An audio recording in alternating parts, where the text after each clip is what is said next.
Okay, I'd like to call the City Council regular meeting to order on July 20th at 5:30 PM in the City Hall Council Chambers at 405 Municipal Drive.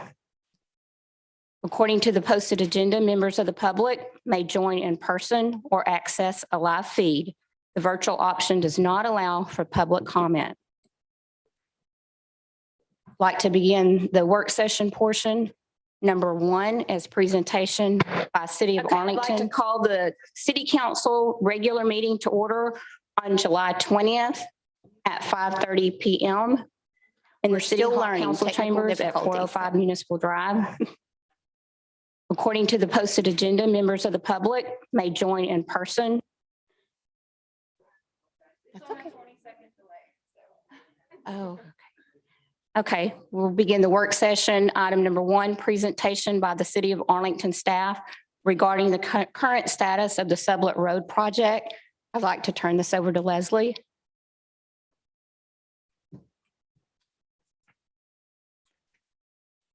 Mayor and Council, as you all know, the City of Arlington is planning a project on Sublette Road that will include replacement of the bridge that has been of some concern safety-wise for a few years now. I believe we have Sabino Martin here with us tonight from the City of Arlington. Yes, thank you. Thank you for being here, and he has a presentation for you all.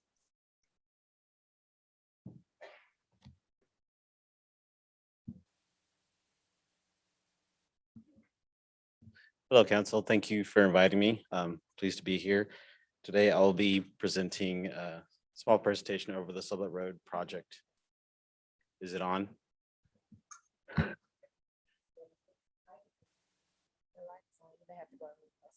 How's that? Well, I'll restart again. Thank y'all for having me. I'll be giving a presentation over the Sublette Road project. And hopefully with this presentation, it will answer most of your questions.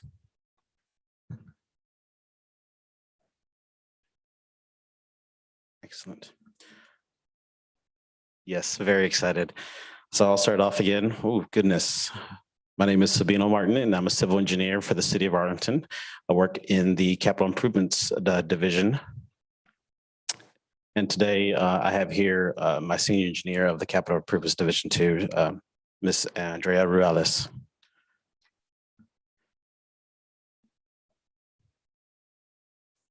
So I'll start off with the project location. As you see here, it's highlighted in red or outlined in red. And for reference, Kennedale High School is up to the top left. You see the corridor running of 287 from north to south. And essentially it's going to start right where the Kroger development left off and then connect just past the city limits of Kennedale and Arlington. The current road conditions right now is an approximately 22-foot wide road with bar ditches on either side. And that is where we'll start. So before we get into any more details, I'll present the scope of what we're rebuilding. Following the City of Arlington Design's criteria manual, the thoroughfare development plan, hike and bike plan, we are proposing to rebuild the asphalt county top road to concrete roadway with curb and gutter. We'll be providing 2 lanes with a dedicated left turn lane. We'll also be providing on-street bicycle lanes as part of the hike and bike plan that we have. And to address, I guess, pedestrian safety and the element of pedestrians, we're going to propose sidewalks on both sides of the corridor. With this rebuild, we'll also need to include underground storm sewer system that will capture the stormwater with curb inlets. We're also proposing streetlights along the entire corridor. And in this area, our water department has done an assessment and has warranted a renewal of the water line in this area.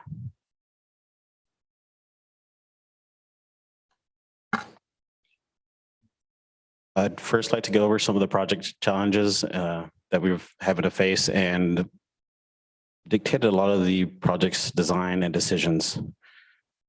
The first challenge that you see here is the floodplain. We had to propose a no-rise design, which means that any of the proposed improvements cannot create a rise in the existing floodplain. The second challenge is to limit right-of-way acquisition. And in the next upcoming slide, you'll be able to see where we would need to acquire some right-of-way. The third challenge is to limit the impact of waters of the US. On this project, we have to contend with Key Branch Creek, which then requires quite a bit of coordination with the US Army Corps of Engineers. We'll have to do some coordinating and permitting. And then the final challenge is we're trying to limit any kind of traffic disruption. As we all know, this is a main corridor through the city of Arlington and the city of Kennedale.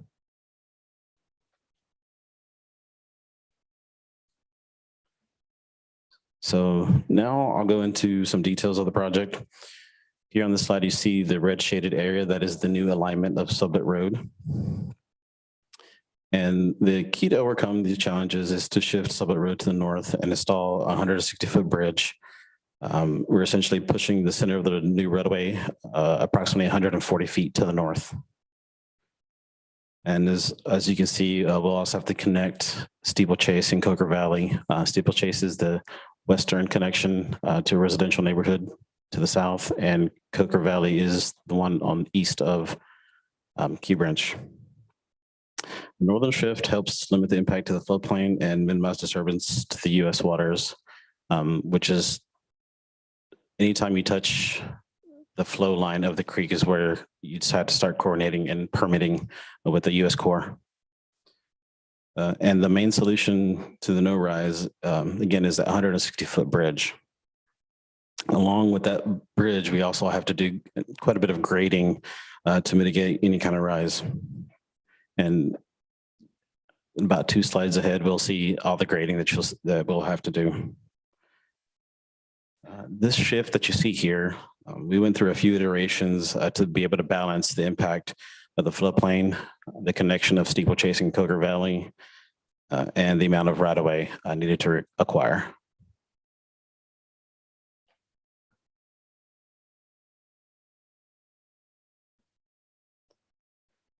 So here on this slide, we see the cross section. You see the 2 through lanes that'll be provided.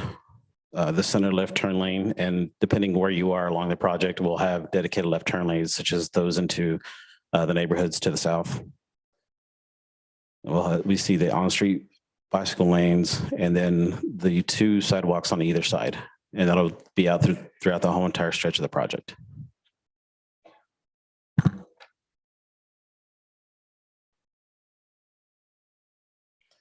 And on this slide, we show the extensive mitigations needed to limit the no rise. And it's the gray shaded area that you see starting on the south side of the bridge all the way extending to the north. And essentially what we're doing here is creating more storage area for floodwaters. And you can see that benching that we're having to do on the top right of the slide here. So once grading is complete, we'll provide grass vegetation to these disturbed areas and also include bank stabilization and areas where the model has shown any kind of increase in velocity that causes erosion. The grading will begin just south of the existing culvert. And if you see my mouse there in the arrow, that's where the culvert is. So we'll begin here and extend to the north. And that distance is approximately 330 feet. And in this area where the existing road is, if you can imagine where the road is now, we'll be excavating about 3 feet from their existing top of that asphalt. We also did some research of the as-built plans of the neighborhoods to the south. And we wanted to make sure that we kept that pool working as it was designed originally. So this elevation that we're grading down to will help keep that.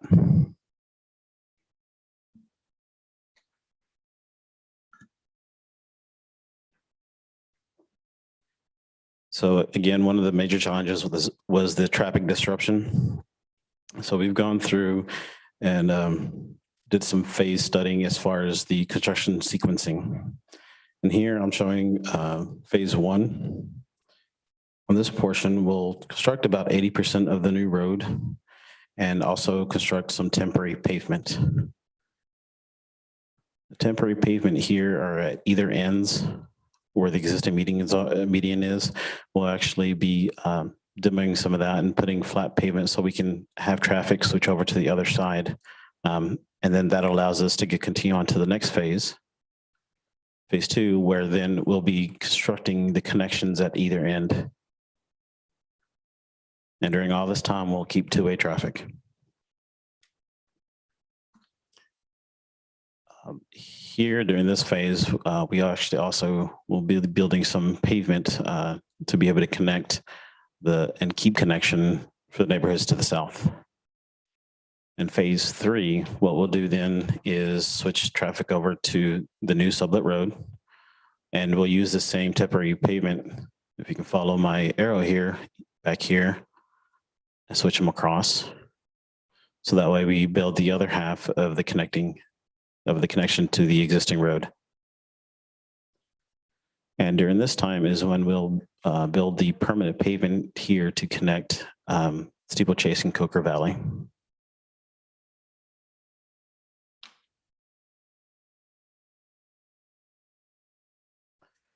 And then phase four would be to replace the median that was taken out and to also build the other half of the connections to the permanent connections to Steeplechase and Coker Valley.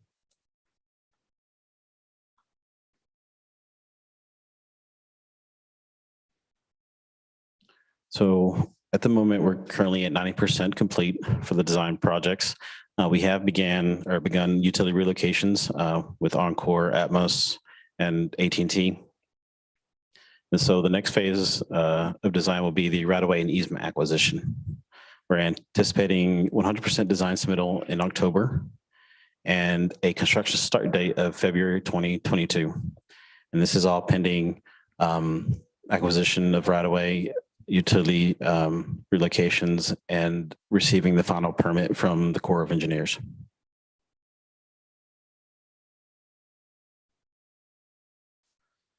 So for any project updates, we do have a website for Sublet Road. It's arlingtontx.gov/Sublet Road. If you have any questions, you can email me at sabino.martin@arlingtontx.gov. And I'm also available by phone at 817-459-6582. And that wraps up the presentation. So if you have any questions.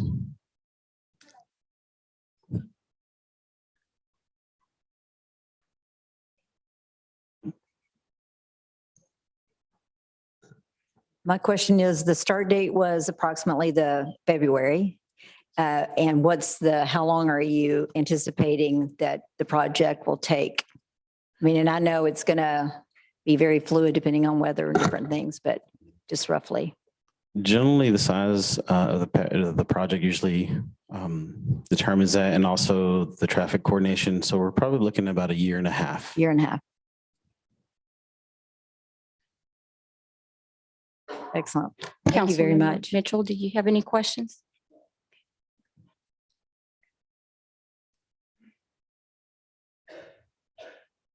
Council, oh, sorry. Rosie, did we have anyone sign up to speak on this item? Thank you. Thank you so much for coming out. This was very informative, and I think the public really appreciates too knowing a status on that. You're very welcome, and thank y'all for having me.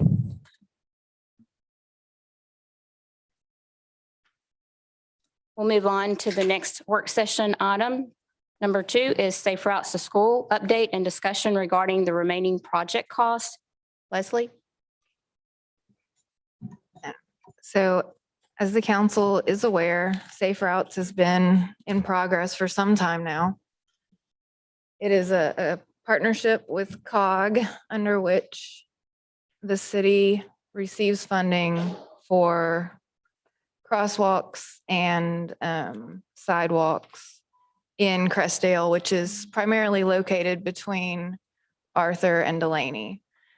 The idea behind it is not only increase safety, but also to encourage activity among, school-age children. We have our engineers from Shield here tonight. Yes, and so they are here to answer any questions you all have. So far, we have, I believe, spent about $37,000 on it. And going forward, our 20% match is expected to be about 192,000. And their engineering cost of about 103. And then the text dot management fee would be roughly $100,000. I believe we have about $400,000 left to complete the project. And as you all know, Lakita, is it the 2019 tax notes that were purposed for this? 18, okay. So the funding is available. It's just up to council to decide if you would like to prioritize that project as it was originally purposed, so. Okay. My And- opinion is sorry. that we should move forward with Right, this. and again, but- this is not an action item. I should have made that Correct. clear to the public. It's staff seeking council direction to move forward with this project. And there is actually an item under the consent agenda related to this.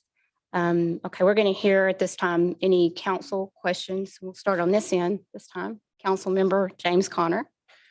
I just want to know why there's no sidewalks proposed for Magnolia, Hilltop, or Ruth. I mean, you got sidewalks for Mistletoe, Crestview, Timberlane, Paula, Clover Lane, and Reeves, but nothing for Ruth, Hilltop, or Magnolia. I do believe that we would need to put something there for those kids, if there are any there. Right. I don't know what decision was made there. It's just been my understanding that the focus was those areas between the two schools. So I'm not sure why it was limited to that area, maybe a cost factor. Okay. But I do know that tends to be kind of where, as someone who drops off, where you see the most children going back and forth in the mornings. You have any further questions or comments? Not at this time, not on that. I'd like to see some sidewalks put on that if possible, but nothing at this time. I'd agree. Ms. Jacobson? So am I asking Leslie all the questions? Yes, ma'am. Okay. If I can't answer it, we do have the engineers here who Yes, have a yes, more, Thank you. more extensive knowledge. I'm not quite sure exactly how everything came up, involved after it already started discussions with the city. It seemed that they didn't like looking at the map from that point. Usually I think they have work sessions. That's what makes sense and what they would deem appropriate sidewalk where they would think considered a safe routes. I think there's if you get too far away, then if it really starts at school, that's maybe so. Shield was not a part of it. Right.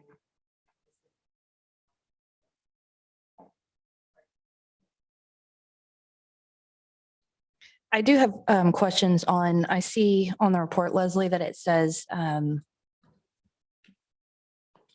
we still have an opportunity to take advantage of the 80% match from TxDOT. Correct. What do we as a city need to do if we wanted to make sure we got that 80% match? Well, I've been working with Shield, and from what I understand, they are needing a commitment from us, knowing that we're going forward at this time. And I don't think there's any hard deadline. We were under the impression that there might have been a September deadline. I think now that Max has gotten new information on that, perhaps, though.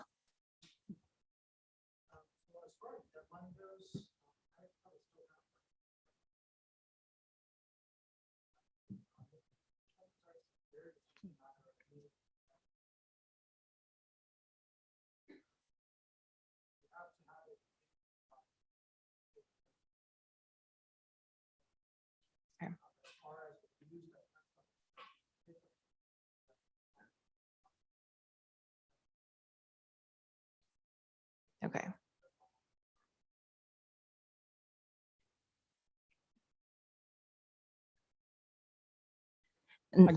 Are you through? No, sorry. I'm Go not. ahead. Sorry. As far as I get, is part of that matching through TxDOT, is part of that federal dollars as well?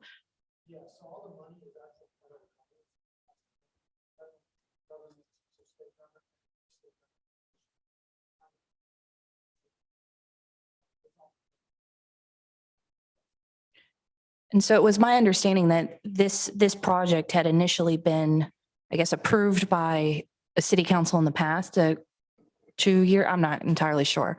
But is that your understanding as well, that it was, for example, the 37,000 we have already invested, that was, The original project was, I believe there was a resolution of a pledge of the 20% funding, correct? I was going to answer the 37,000. The 37,000 was our effort to get it to a point that they could submit it to NetCog to get approval for the funding. And so there was a lot of, there was a whole package that had to be put together and exhibits and some topo because they specifically want to know, are there a bunch of utilities in the way? How feasible is this? Because they don't want to say, here's some money and then find out it's going to cost twice as much or you can't do it. And so that's the initial, the 37,000 that you were asking is mostly just for getting it to the point to get NetCog, who's kind of the in between is what I would kind of call them, to say, yeah, okay, this looks like a good source. And then TxDOT, this looks like a good project for you to fund. And what was the second part of the question?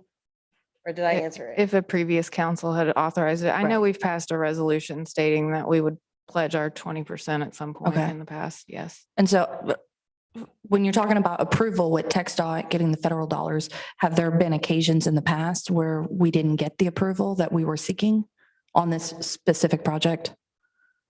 I don't recall on this specific project. NetCog and TxDOT, they are so open for you going and having lots of communications with them. They want you to put together your best presentation. So they encourage you to meet with them as often as you want to, and they'll help you figure out the limits and what seems like a good plan and what doesn't. So it really has to do with how much the cities interact with NetCog to put together a good plan.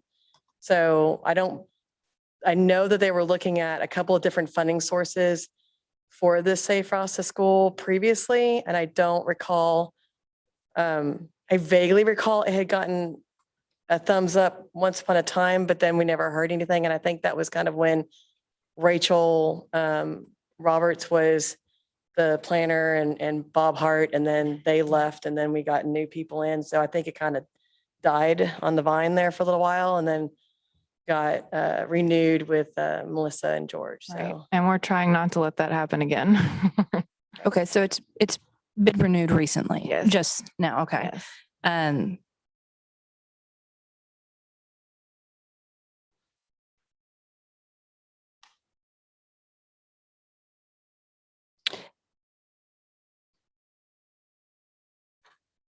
All right, I have no other questions. Thank you. Okay, thank you. Councilmember Mitchell? I guess my concern would be that we've already invested 37,000 in the project, so certainly we really wouldn't want to drop it at this point. But what is the number that we need now, Leslie, if we did want to move forward with this? So in other words, say whatever that number is, and this does get kicked around again, then we're out that much more money again. Right. So what is that number? The number that is up for consideration tonight is the 103,000, I believe. 103? Yes, but I want to be clear that to complete the project, the estimate at this point is a total of about $400,000 more. No, I get that, but what I'm saying is, so we approved this 103,000 and then something else, another wheel comes off somewhere else and now we're at 130 something thousand and we still don't have the project. That's my concern. It's definitely a risk. Yeah. I feel very confident that typically TxDOT and COG are very forthcoming about whether or not something is likely to move forward. And we have all the approvals in place right now, correct? it's my understanding that they've said, we will fund this project. Right. And you have to prove to us that you're going to pay your Right. 20% matching. And I think that's in the form of some kind of an agreement I'll let Yeah. Max knows the details, but I don't know if you want specifics, but so in order to get the project moving forward, so it's my understanding NetCog and TxDOT have said, yes, we will fund this project. So now it's Kennedale's decision to say, yes, we're wanting to go forward with it. We're going to agree to the 20% match. And then we have to hurry up and get the plans because we're kind of getting close to the deadlines. We need to hurry up and get the plans to them so that they can get it approved. So I don't. Yes, you all are in charge at this point. If you say yes, it's Then- pretty much a done deal. So Yeah, we'll make it. So we can get some kind of agreement in writing if we write this check for 103,000 that this project will move forward. So in other words, I'm not for writing a check, another check for $103,000 and this project doesn't happen. We've already been out 37,000 or 39,000, whatever it is. In other words, somebody has to be able to tell us yes. Right. And and TxDOT, I believe, has done that. So we can get with TxDOT and find out what is the official yes. I think they're waiting for you guys to say, yes, we're committed to do it. I hear what you're saying. Right. I totally agree with you. I Right. know you don't want to say, okay, here, go forward with construction. It's my understanding that TxDOT's approved the funding. So now they're just looking for your commitment letter back to say, we're ready to go. And then there's also there's another agreement that I think you have to make between TxDOT, like a TxDOT and Kennedale. right. I believe. Yes, I know that they need a project information form and a special approval form, and then the personnel form to indicate to them who on our staff is the person, the contact person, and then the on the site person for the project to do the inspections and things as we go along. So, again, I feel comfortable telling you, say yes, this is going to happen. So that's your experience. You all have done safe routes projects in the past for other cities, correct? Absolutely. We've done it for Burleson and yeah, we've done these. Yeah, they're ready for us to say yes. No more questions for me. Councilmember Joplin? Well, I sent out a Facebook post asking for input, and I will tell you, everyone is excited about these sidewalks. Everyone, can y'all hear me okay? Yeah, no, I didn't think so. Hello? Maybe, no? Okay, I'll talk louder. Everyone is excited about these sidewalks. There was not one person that had one negative thing to say about the sidewalks. And just to kind of wrap this up, this started in 2016, and there was a committee that was put together. Rachel was involved in it. There was a committee that was put together, and then in 2018, I was on council at that time, and we were presented an agenda item that there was going to be a grant. And so there was a tax note that was for 20% of the grant that would fund the Safe Routes to School program. And the 20% was $162,000. Whoa. Yeah. There we go. Okay, quit yelling. Can you hear me now?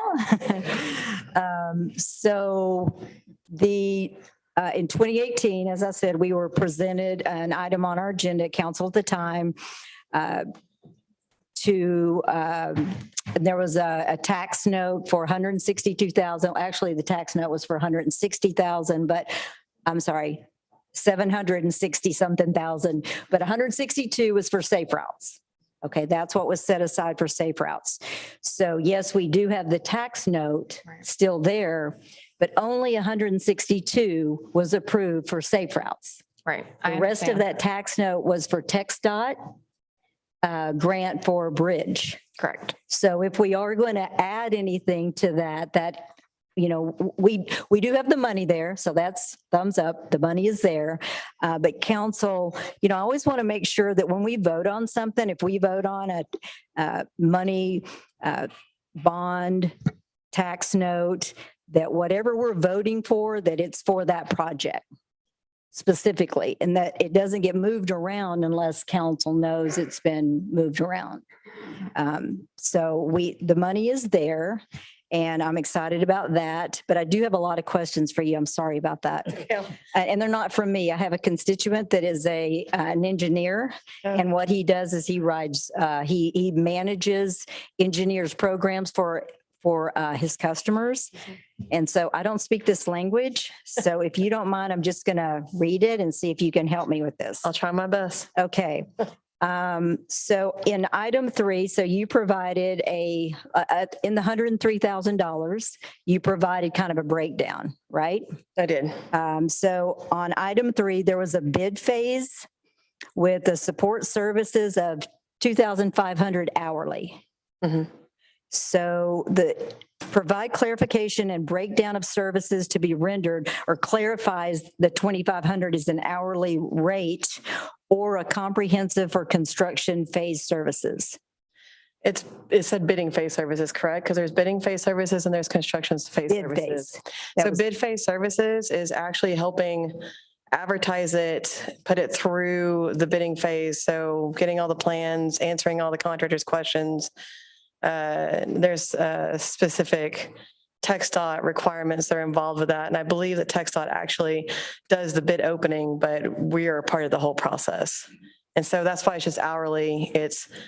You're only going to pay for whatever TxDOT has us help them with as part of the bidding process. Was local let, so I misspoke. It's local let, so Kennedale will be doing the bidding and we will help them doing the bidding process. It's hard to explain, but you put all the plans out there, you do an advertisement, Right. they get a few weeks to look at it. Yeah. They come to us and ask for plan sets so that they can have those to actually do all of their estimates on. And then we are here, or if there's somebody designated from the city for a specific time, that they all have to be submitted if they want to bid on it. And you have to stamp them, make sure all that happens. And then we do the bid opening, announce who everybody is that submitted, how much it is, and who the apparent low is. And then we have to take them back and make sure that all the correct forms that have been provided that are necessary per TxDOT guidelines and per Kennedale guidelines. And then we also validate that their bid is correct, so they don't have a bunch of bad math going on. So that we verify, that the low bid is a low bid, and check references. We check. Well, I think that answers Bid. the next. Will the firm prepare and estimate construction costs for scope of work? You said Yes, yes. and The firm assists city in preparing the bid documents soliciting? Yes. Will the firm review the level of bids received and make recommendation to the city? yes, Okay. The construction phase services for the 10,000 hourly? yes. Provide clarification and breakdown of services to be rendered. Clarify if 10,000 is an hourly rate or comprehensive for construction phase services. It's an hourly rate, and I can clarify that on the final if that's not on there as hourly. It's an hourly rate, and it's for answering questions during construction. If they run across any kind of issues, they'll send us requests for information or clarifications, and then sometimes we'll have to assist them to show them it shouldn't be too bad because it's sidewalks, but it depends upon the complexity of the project on if they run into a bunch of underground utility lines that we had no way of knowing they were there, as an example. Gotcha. So that answers the next And question. Will the change firm orders. inspect the work in place We- and review pay applications for the contractors? We will do field site observation. I'm not an inspector. You guys, Kennedale has inspectors that will go out there and inspect it. But we'll do site observations, make sure everything's being constructed as it's supposed to be. They'll submit pay applications, the contractor will, and we'll review and approve those. Change orders, if they need to change something, and we'll approve and review change orders, and we'll also review and approve submittals, so like concrete design and rebar submittals that they'll send to us for approval. Well, that answers the next question then.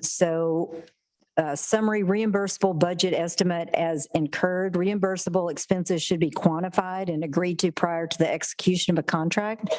Reimbursables just cover pretty much any reproduction costs, the plans, however many sets of copies of the plans and that the contractor or TxDOT needs. And it also involves mileage Those should be the only two expenses that I can think of. Yeah, I can't think of any other expenses. Those are the two typical ones. Currently, reimbursable expenses are unidentified and open-ended. A list of reimbursable expenses and rates with a total of estimated should be included with the proposal. But you're saying it's just copies and mileage is basically Yes. minimal. General questions. Okay, so that was all of the engineer questions. The general was, I think someone asked why, Councilman Connor asked why other streets aren't included. So that was one of my questions is that possible? Since this was done in 2016, is it possible? Because there's, in front of the junior high, there's a few areas that a sidewalk is needed from as you go from Corey Edwards up to the junior high. Is it possible that there could be some modifications on what we have currently, since that was done in 2016? I can definitely ask. I know that TxDOT and NetCog have requested that we have another meeting since the people have changed. And so just to make sure we're all understand what's going on and what the next steps are. So we can definitely ask. And I'll also ask the question about, do we have any kind of, this is, we're for real doing this. But I'm pretty sure we already have that but as far as where all the sidewalks came around, to be honest, I suspect that the answer is going to be no, that they've already approved this and that maybe that would go into a new Safe Routes to School grant. But it doesn't hurt to ask. Right. I mean, if we're talking about a little piece, they might say, yeah, we love that, throw it in. So Okay, perfect. the worst they can say is no, right? Perfect. And let's see, grant update. The other thing, would we ever consider as a council, since this is Safe Routes to School, and this is about school and the, kids getting back and forth safely to school, is there anything that we would consider or have talked to KISD, maybe doing an interlocal agreement or intercity agreement with KISD? Yeah, and to help fund this? So reach out to them to request a portion of the funding for it. Yeah, I just didn't know if we had any conversation with them at all.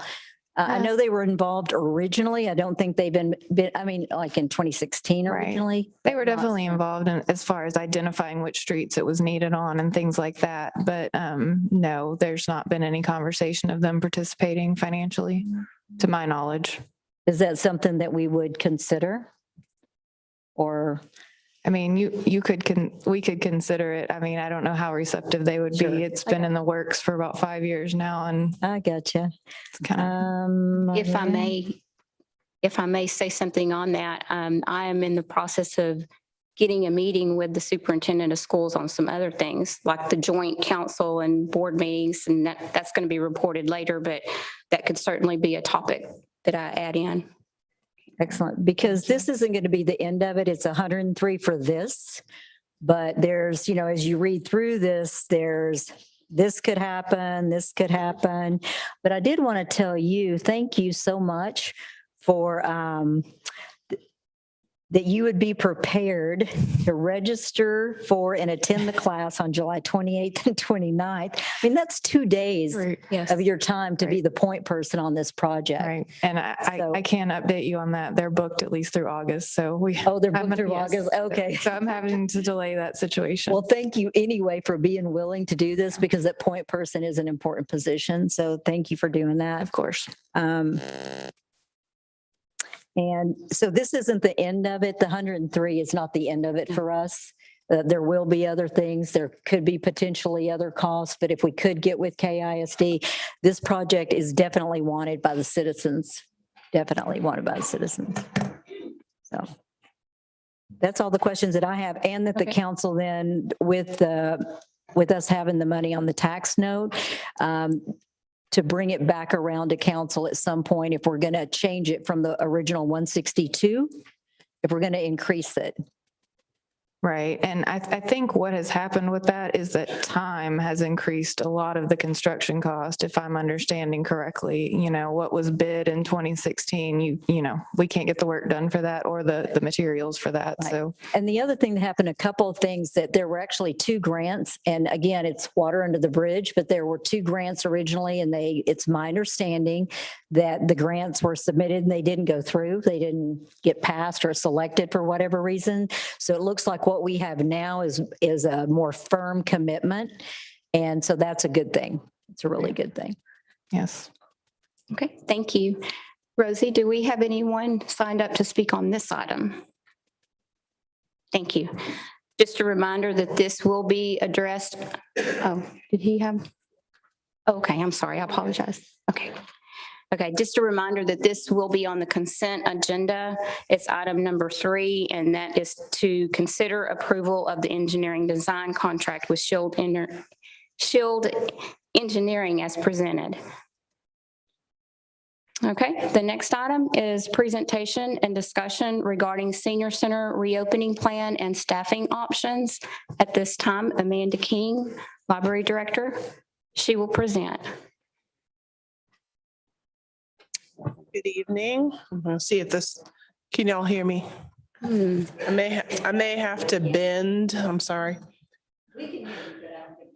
Okay. Is my presentation up here? I know, I'm going to speak louder. Hold on.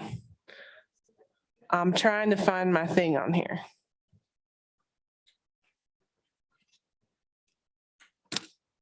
Do y'all have my presentation? I'm working on it. Okay, that's all right.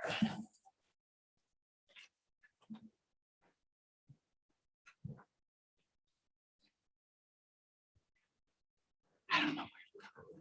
I don't know.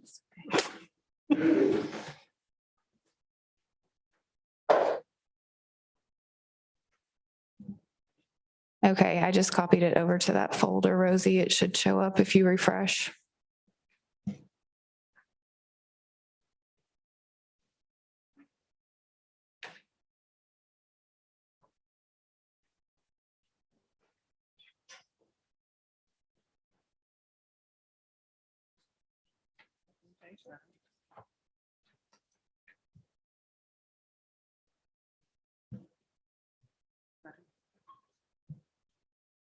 No.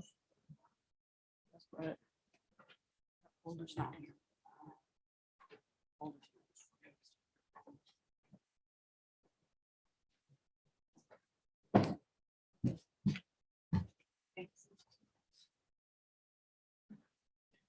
2021 meeting presentations? That one? Aha.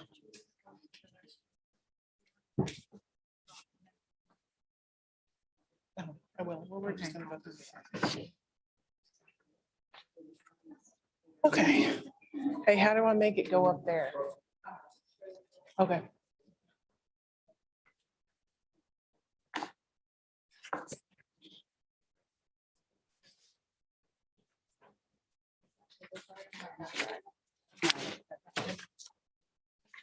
There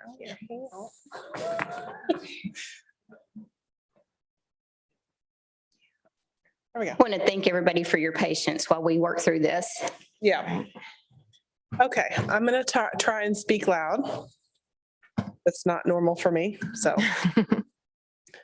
All right, so I appreciate this time to come and speak before council about such an important topic as the senior center. I know we have many residents here who care about the senior center and many more who are probably watching at home if they can't make it. This has been something that the senior center has been closed since March of last year. Anyways, the senior center has been closed since March of last year when COVID really started striking Texas. And I'm going to give you guys kind of a history of the center. And of course, I'm sure that the seniors themselves to give a much more robust history than I can ever. about the actual senior center and all the things that have gone on at the center. But this is really a high level view of the history of the senior center. Prior to 1988, the seniors met in a different facility. I believe it may have been the community center for Kennedale, but it wasn't, the seniors didn't have their own building. We entered into a contract with Senior Center Services of Greater Tarrant County to provide nutritional meals, staffing, and enrichment programming. And we're going to go into a little bit of that in a minute. But in 1994, right around 1994, I actually have the pictures at the library in some of our historical archives. The city decided to invest and build what you now see as the senior center, okay? So the seniors had that building built. And it's really a proud moment for the city that they invested so much in their seniors. When we fast forward quite a number of years to 2017, Senior Center Services of Greater Tarrant County rebranded itself as 60 and Better. And we do have that documentation on file. So that was a different nonprofit that kind of took over the same services under the same contract. Really don't understand what's going on with our mics tonight. I'm sorry, y'all. So that was we were going along with 60 and Better at that point.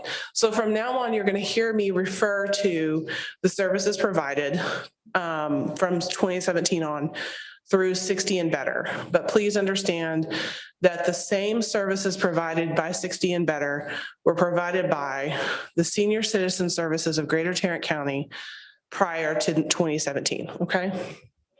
And then in August of, or in March of 2020, when COVID hit, and everybody had to fly in by the seat of their pants trying to handle that situation, the Kennedale Fire Department stepped up, and the 60 and Better, you know, they pivoted, and they went from providing congregate meals in the center to delivering meals to seniors at home, okay? That was not supposed to be a long-term situation. Nobody expected any of this to be a long-term situation. And part of the reason for that is that 60 and Better gets their money for providing congregate meals. They got it through grant funding through the federal government, and they have some very specific grant requirements in getting that money, okay?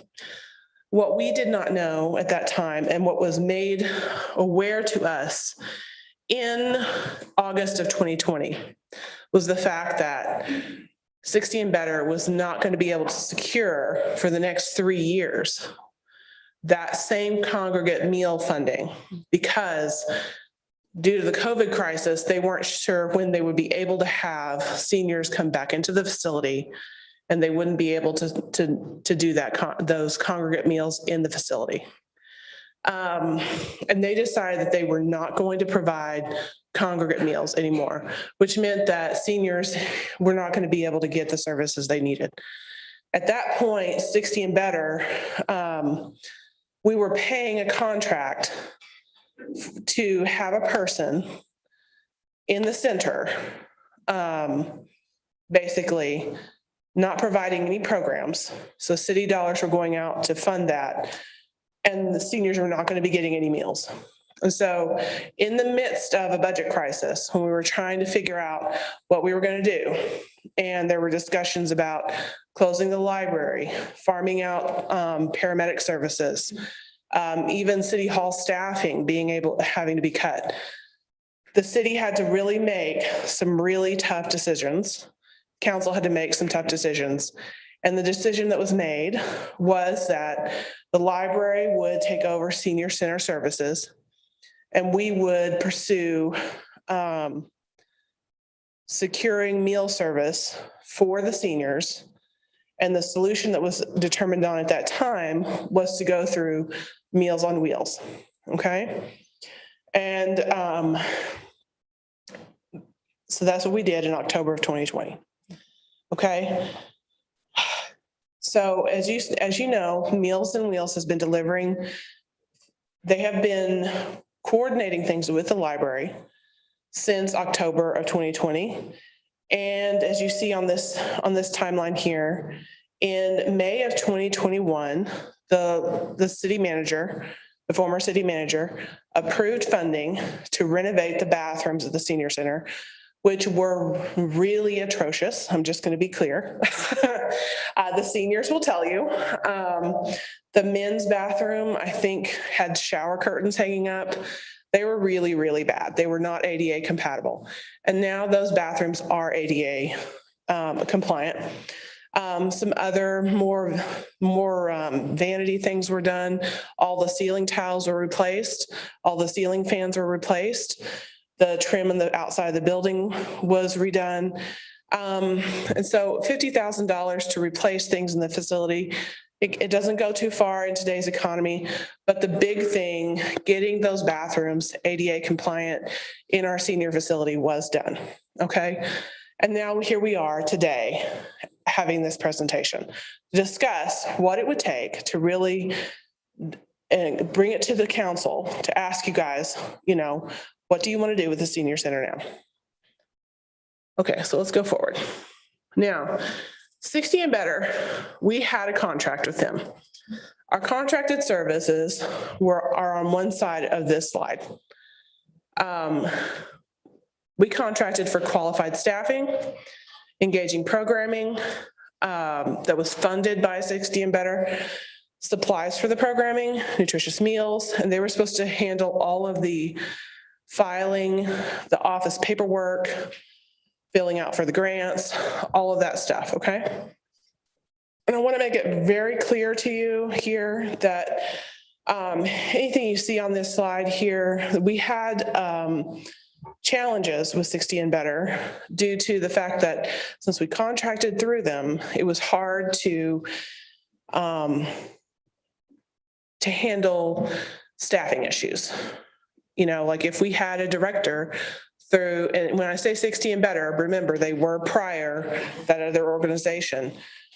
If the seniors did not like the director, we couldn't really do anything about that because we could not hire and fire them. Okay. So for example, the director, not this last director, but the director right before that, Shanti, was, I understand from most of the seniors, absolutely loved. She went above and beyond. She took them on field trips and she drove them all over the place, and they did all kinds of fundraising, and they had all kinds of activities, and they did all kinds of things. And she was really well beloved, but she did have to move on with her life and do something else. And so, you know, she was amazing. She did everything on this contracted side, okay? But if you get somebody in there who isn't really that interested in it, and they're just looking at something that's going to be like a part-time job, they're just going to come in and then leave, then they don't really put a lot of effort into it. And that was kind of the problem that we saw, is that we might have somebody who comes in, they don't really care about the job, and they leave. And then, or we might have somebody who comes in, and in the worst case scenario, we did have a problem a few years ago. And that problem was that, to be really transparent with council, this is prior to me coming in, but, you know, 60 and Better had, you know, put this directive on their staff that they had to provide programming according to the contracted services, but they did not provide their staff with any funding to do so. And so that staff member decided to rent out our city facility under the table and take the money and use it to fund programming. So that's super, I don't know if it's illegal, but it's not ethical at all. And when we found out about that, that created a bad precedent because the senior center had never been rented before. And now we had all these people who expected the senior center to be rented. And so the city decided in that time to go ahead and rent the senior center and allow the seniors to keep the money, okay? And that's where the seniors started having their actual bank account, okay? But 60 and Better was supposed to be providing those supplies, you see? But they weren't because they were cutting corners. So, there were some problems there with the contracted service. We weren't getting what we were supposed to get from them. In addition, the seniors have transportation needs, and the city pays for the transportation bus, but the seniors have to pay out of that money for a volunteer to drive them around, which is, that could be acceptable, but it's still kind of a hidden cost.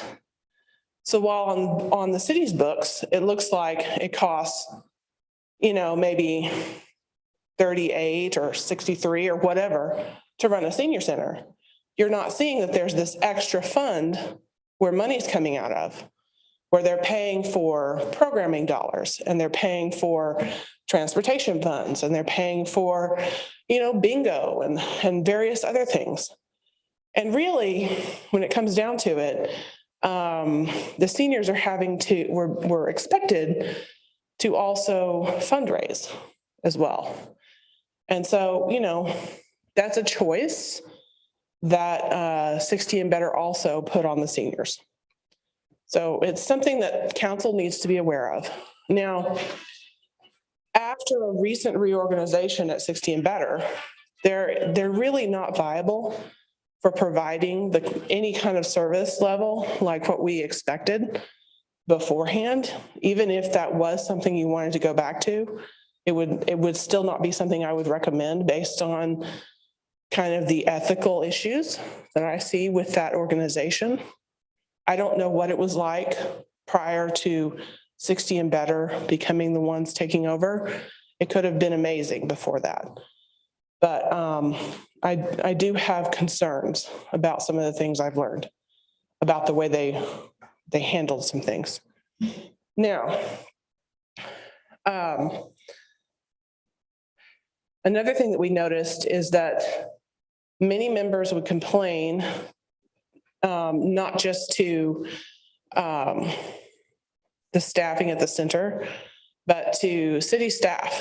They would come in here and complain about the palatability of the food at the center while 60 and Better was taking charge of that. And that had to do with where they were contracting that food through. So they contracted that food through the cheapest organizations.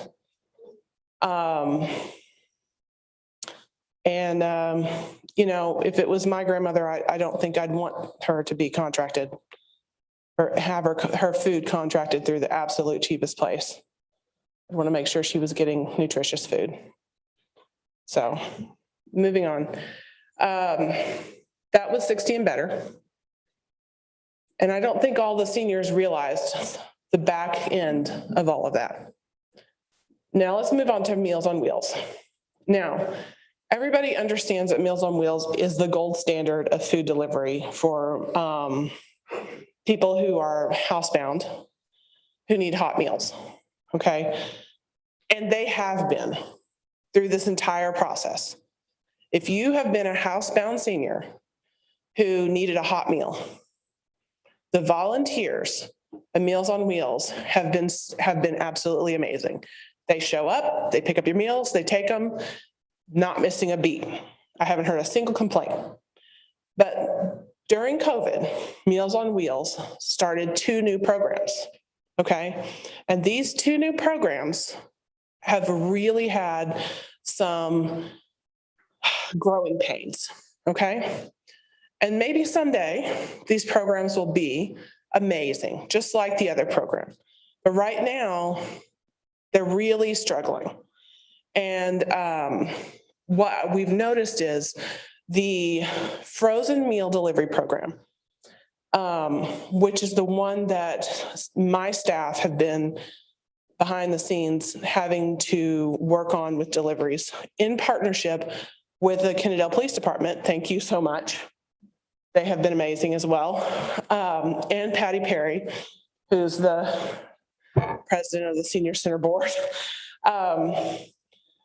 One of the challenges that we had with that is that they have extremely inconsistent policies and procedures that would change sometimes weekly, and they would expect sometimes daily. I mean, literally, we'd get a call in the morning and they would tell us, we need you to do things this way. And then by 4 p.m., they changed it completely and added an extra form. And so staff was constantly trying to keep up with that, on top of an hour to an hour and a half long video conferences, plus phone calls that we needed to make, which we're happy to call the seniors and talk to them, you know, and keep up with them. Laura's really been keeping in touch with those seniors. But, you know, when all of that was asked of us without any sort of funding in return. They told us we get just free meals and that it would be real simple, be really easy. But what we didn't understand was the amount of time that it was literally going to take a part-time person just to handle that. Okay. Also, what people didn't understand on the backhand is, even though we'd had a 32-year relationship with the senior citizens of Greater Tarrant County and seniors and 60 and better, even though we fulfilled our end of the contract and we had given them the 30-day notice, they decided to not fulfill their end and not give us a transition period of 30 days, nor to give us the records that we so rightly should have had of the center. They took all of that with them and left us with incomplete records that we had to cobble together. So we literally to this day have seniors coming up to us going, "You never called me. Why haven't I gotten meals?" And our answer is, we wish we would have known. We only had 45 people on our list because that is all we could find. And it frustrates me to no end. So, you know, we had to work with the list we had, and we had to really hope that seniors would get to us. Thankfully, I'm very thankful that other members of the community were able to reach out to Sarah Johnson Cotton's group at the Kennedale Baptist Church and get help and assistance. It's not been an easy time during COVID for anybody. We've all been swamped, but you know, as we've gone through this, we've learned a lot. And one of the things that we've learned is that while Meals on Wheels worked really hard and they tried their best, I think that they were swamped just like we were. And right now, I don't know, I really don't think I can recommend Meals on Wheels because they are still inconsistent in their policies and procedures. In fact, even as I was finishing up this presentation, I learned from another city who just decided to reopen with them and utilize Meals on Wheels for meals in the center, that they had gone from saying they would provide free meals in the center to charging for them. So I can't with confidence come to council and tell you, hey, this would be a great program to go with if I can't get a straight answer. So that's Meals on Wheels. Let me continue moving on through this presentation. So this is the recommended service levels that after having talked with the Kennedale senior board and the seniors on the phone, again, the ones that we had a list for. We couldn't talk to every senior. These are the ones we had a list for. Any ones that were able to come in the library, the ones that we were able to talk to. This is what we recommend, okay? We're recommending a part-time line cook to provide a varied, nutritious menu, and a social worker, community engagement specialist focused on seniors' unique needs and partnering with first responders to help at-risk populations identify resources. We're recommending that food security be made a high priority and that a sense of community for seniors be a high priority. Seniors need a place to gather in fellowship, and they need a place where they can go to get a nutritious meal if for some reason they are struggling that week. It's important that we continue to provide transportation to and from the center. So we would like to continue to provide bus rides to the center with our bus. But in order to make it sustainable, we would ask that seniors who live outside the bounds of Kennedale utilize one of our other partner services like HandyTran. And I can't at the moment remember the name of it, but there is one for Fort Worth as well. And then also that it's very important that enrichment programming continue. I know that the seniors talk so much about how much they love their bingo. And I think that should be fully funded so they don't have to go out and hunt for sponsors if they don't want to. Okay, this is your list of options. In a spirit of transparency, obviously there's a million options that could be presented to council. These are ones that after speaking with interim city manager Leslie Galloway and myself, these are ones that we wanted to provide you with. Some of these are recommended. One of them is recommended, several of them are not, but we wanted to provide you with options. So the top row is additional costs to the baseline budget. You can see bolded what that added cost to the baseline budget is. And at the very bottom of this slide, you can see that the senior center's baseline budget right now is $38,376. Now, you can see benefits and challenges listed for options A, B, and C. And then there's options D and E. Honestly, I did not list benefits and challenges for those because it didn't seem like there was a real necessity to do so. They seemed very straightforward and self-explanatory. So if you go with option A, you would continue with Meals on Wheels. You would hire a part-time staff person, and you would do minimal programming. An additional $5,000 to the programming budget. That allows a reopening of the facility at similar service levels and is still a small savings compared to the fiscal year 20 budget that was before this past year, okay? So we cut 30, we're adding back 25, it's still a $5,000 savings. The challenges with that would be that because Meals on Wheels does require so much bureaucratic red tape paperwork, the staff member that you hire would have their time really eaten up by paperwork. So there'd be less staff time available to focus on the members. And you would be back in the situation of senior volunteers having to fill out paperwork instead of being able to enjoy the time at the center. There would probably be fewer opportunities for a more variety of programs. It's harder for staff members to recruit programs if they're spending so much time having to manage just the food side. I would anticipate that you would have some food complaints. I know that we have food complaints about the food from Meals on Wheels because the boxes have just been the same. They haven't always managed to take care of the dietary needs of people. who get the boxes, we have no control over the food that goes in the boxes. It's just whatever Meals on Wheels packs in there. And that's been very frustrating for some seniors. And I'm sorry about that, but that's just kind of the way that program has been. And we just don't have the staff to customize each box.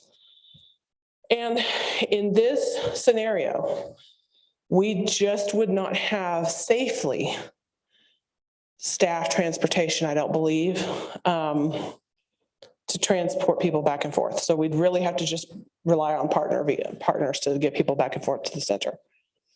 Now, option B would be to hire a temporary part-time line cook and have a budget for food. Hire a community engagement specialist that would split their time. Half their time would be at the senior center. So they would spend their hours that the senior center is open at the senior center, providing specialized assistance to seniors. So their specialization would be in social work, with a specialized focus on how to provide assistance to people who have specialized needs in at-risk populations. And then when they had other time in their day, they would either come over to the library and provide coverage or provide programs that might be necessary for things in the community that have been identified, such as, I don't know if there's a specific types of classes that are needed because they're noticing the same kind of problem over and over again. Or they would liaison with police and fire to help them get resources to people in the community who are using up a lot of police and fire resources. Because we do have some members of the community who need some assistance, and police and fire just do not have the staff to respond to those in the way they would like to. And I've spoken with both the police and fire chiefs, and they both agreed that they do need this resource. And then also we would add in the additional programming amount of $5,000, but at this point you would have staffing to make that a more robust outcome.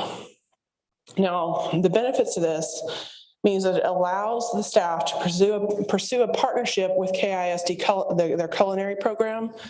And if we're able to do that, we might be able to save the $15,600 on the line cook, because then we'd have students from KISD coming in to cook at the senior center, which would be really an interesting partnership, because they would be getting their culinary experience, they would have their food handlers licenses, and they would be serving their community.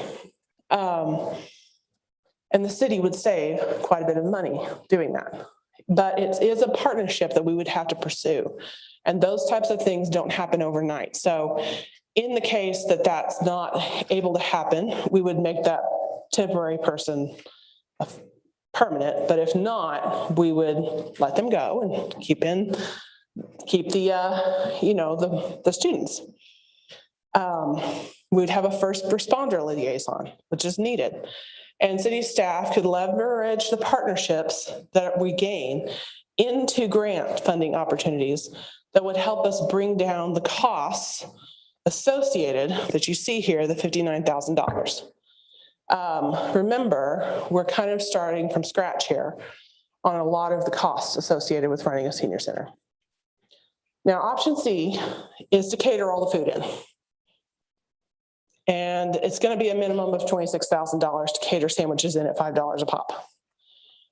What I found is that basically any way you slice it, it's going to be 20 grand, 20 to 25 grand to feed people. You can do it through Meals on Wheels and have a staff person filling out paperwork.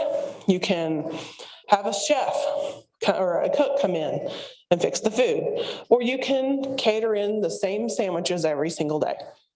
And so really, if that's your bottom line, that gives council an idea. What do you want to do about the food? That's really a big part of it, okay? You'd still need to hire, somebody else, like a community engagement specialist is still included there. And the robust programming is included there. But you can see, depending on how much you want to cater and how expensive you want to go, the sky's the limit. I don't think council wants to have caviar tastes on things, and I don't think the community expects that.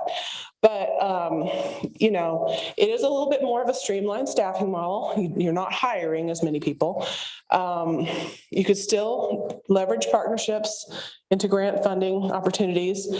But it is the most costly food delivery program. And then down at the bottom there, you always have the option to do nothing and to not open it. And you always have the option to repurpose the building, rent it out, or sell it. Those would not be my recommendations, and I don't believe those are the heart of council nor the community. But again, it's on here just for you guys to be able to see that those are your options. If we go forward, I'm going to move on to the last slide that I've got here. In summary, the Senior Center has a 27-year history in its current facility. And recent investments of $50,000 have made the center ADA compliant. Kennedale residents show a desire to care for our seniors, as is evidenced by the people here tonight.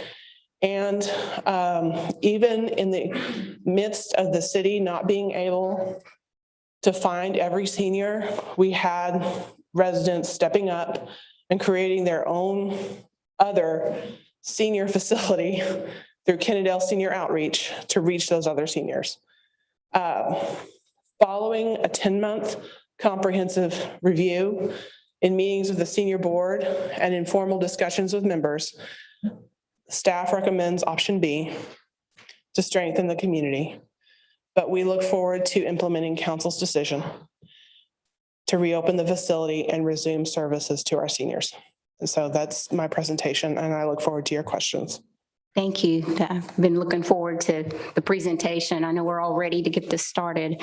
Let's start at this end. Councilmember Joplin, do you have any comments or questions for Amanda? Would you be open to hearing from the? Well, we have people that signed up. Okay. It's not a public hearing, but we do have people that have signed up prior to the meeting starting. So Will they speak now or will they speak? after we.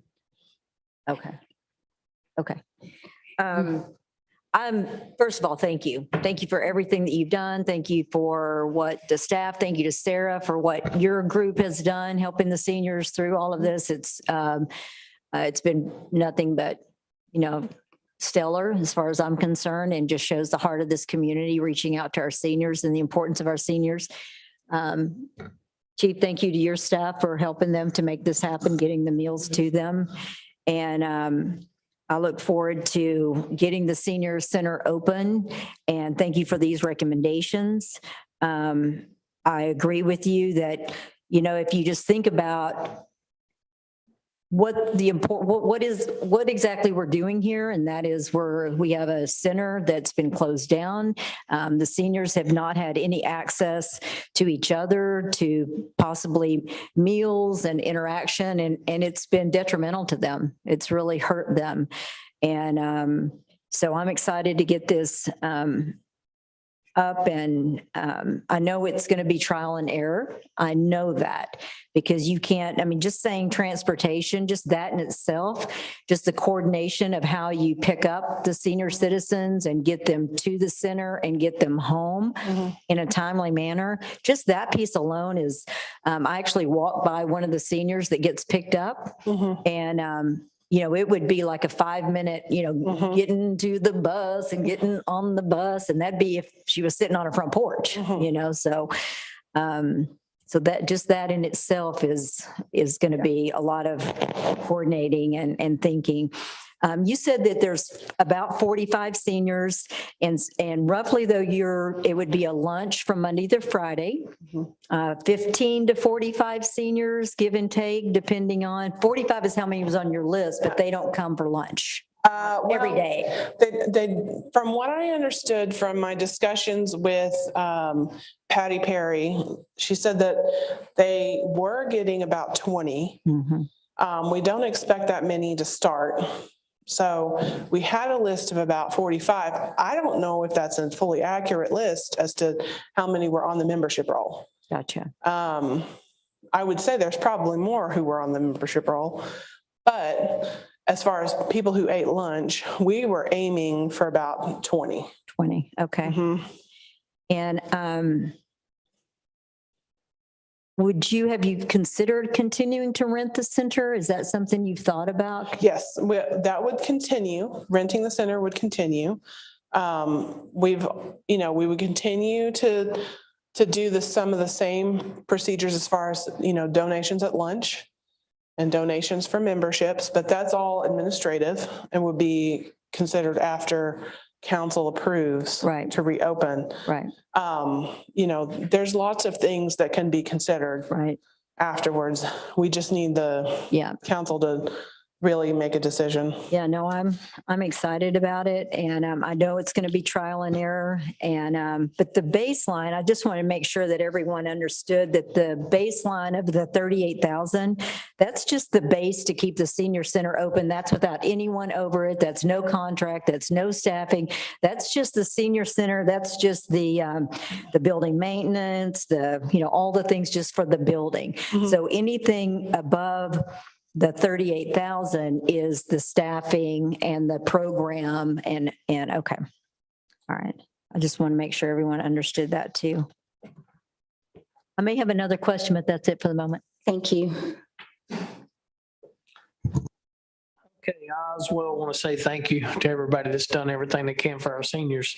I think the interaction is probably the most important thing, especially through this COVID. Everybody's been kind of locked down and locked up. Mhm. And I think it's very important to get them back into the community Mhm. and to be able to interact with each other. I really like the idea of reaching out to the school Mhm. and see if we can get those students involved in coming over and showing their skills off. And Well, I can't take full credit for that. That was Mayor Linda Rhodes' well, idea. she always comes up with a good idea, but I'm not going to give her the credit for it. No. Teamwork. But no, thank you very much. I think that's a great idea and we really need to pursue that. So, but thank you again. So on the chart you were showing us about the different options, if Meals on Wheels is now charging for their meals, do you know how much that would increase the price of option A? Well, that's a little fuzzy because when I spoke to somebody at a different city, they told me they're being charged 1,000. And I don't know if that's 1,000 per month, 1,000 per year. 1,000 per week. I don't know. They just said they've agreed on 1,000. And so I don't know, I can't tell you, but I know that they're being charged. And I don't know how many people come into their facility yet. So, it may be 1,000 per year. Okay. I don't know, but since things keep changing with them, it's very hard to come to council and say, here's what it is. And since council has had problems in the past with inconsistencies, I don't want to tell you something and then have to come back and tell you something else, I Understood. want to be upfront with that. And as far as renting out the senior center, do you know how much revenue that generated? It doesn't just generate a lot of revenue. I know it is $75 to rent the senior center is it per day? Yeah. And it's $75 deposit that they get back. I have recommended in the past that we revisit those rates because it doesn't even cover utilities, that level. We may need to revisit those rates. It does get rented out a lot. Okay.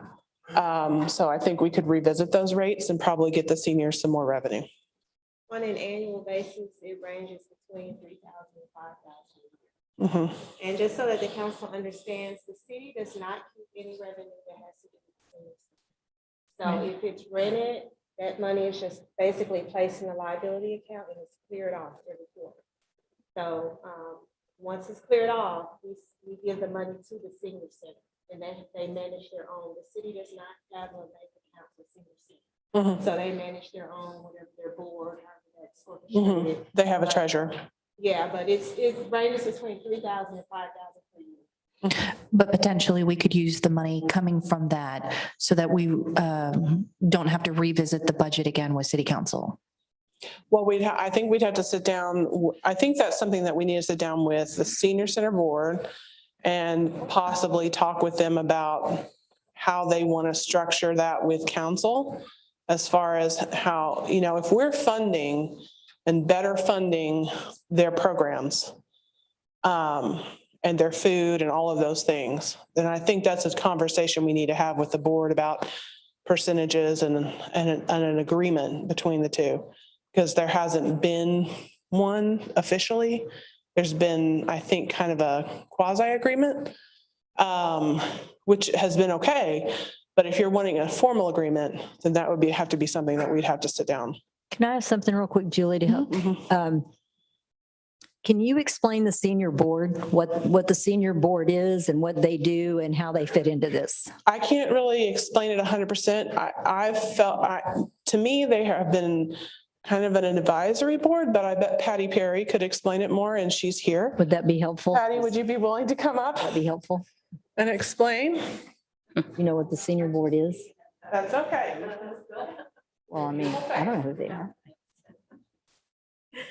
Well, I'm the president, and Linda Neal, back in the back in the pink, is the treasurer, and Mary Beth is the secretary, and we just meet once a month. Things come up, we discuss them, we decide what we're going to do. We take it to the members and we vote on it and decide how we're going to move forward. And we talk about the budget and just that's, And you're using, because I was kind of involved, so you're actually using the rental fees are being used. we use those for bingo, we use them for supplies, if But we it go goes to directly to Sam's you. to buy paper plates, whatever, just everyday supplies. And was that always set up that way? I'm just curious. As far as I know, since I've been there, yes. Okay. Okay. And I do remember being involved in making that decision on council when it was, yes, that this is the way it was. And they got really upset because they thought their Right. money was going to Well, go away. And The problem is that 60 and better was supposed to be was taking care of all that. Right. They weren't.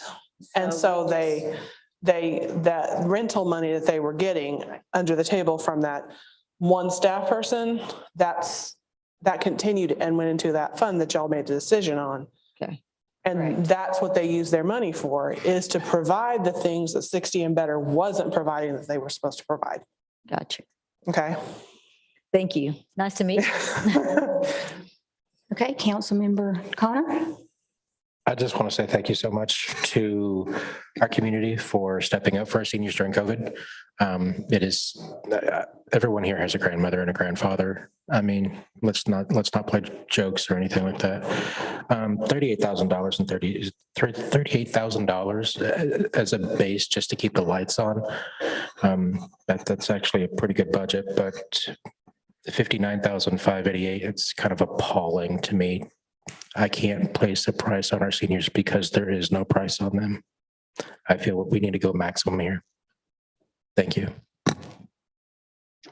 I have a few statements or questions for you. The 38,376, that's the base. Do you add that to the 59 if option one was, I'm sorry, option B was chosen? Yes. Okay, you add it to it. Yeah. Yes, you do. Okay. And then when you were talking about the transportation and the driver that used to, drive the seniors, what about the liability on that? Another person driving a city vehicle, I don't know, maybe that's just something else to kind of think about too. Well, the consideration that I had for that was that if we hired a full-time staff person, that person would be tasked with driving the bus and we would clear their driving record as well. So that should handle the liability issue. Yeah, as long as it's a city employee, it can be covered through our base plan. And right now, even if it's not a city employee, if it's someone that their board appoints, if there's an accident, the vehicle itself would be, but not the driver. Right. So if you want Okay. to go with one of the plans with the employee, then we will be okay, because it would just be like a policeman driving a police car, you know. Yeah, so we would have maximum coverage basically if we went with a city employee. Okay. And it's harder to do that. It's almost impossible to do that with a part-time employee because there's just not enough hours in their shift to cover transporting people and covering a center. So that's part of the reason why I said transportation would not be Yes. feasible. Yes. Can I clarify something really quick? Yes, sir. I think we need more people in there. Not maximum as in money. I think we need more people in there. To be quite honest, a part-time line cook, excellent idea. However, I think they should be full-time if possible. Renting out the senior citizen center, I think we need to charge a little bit more on that one.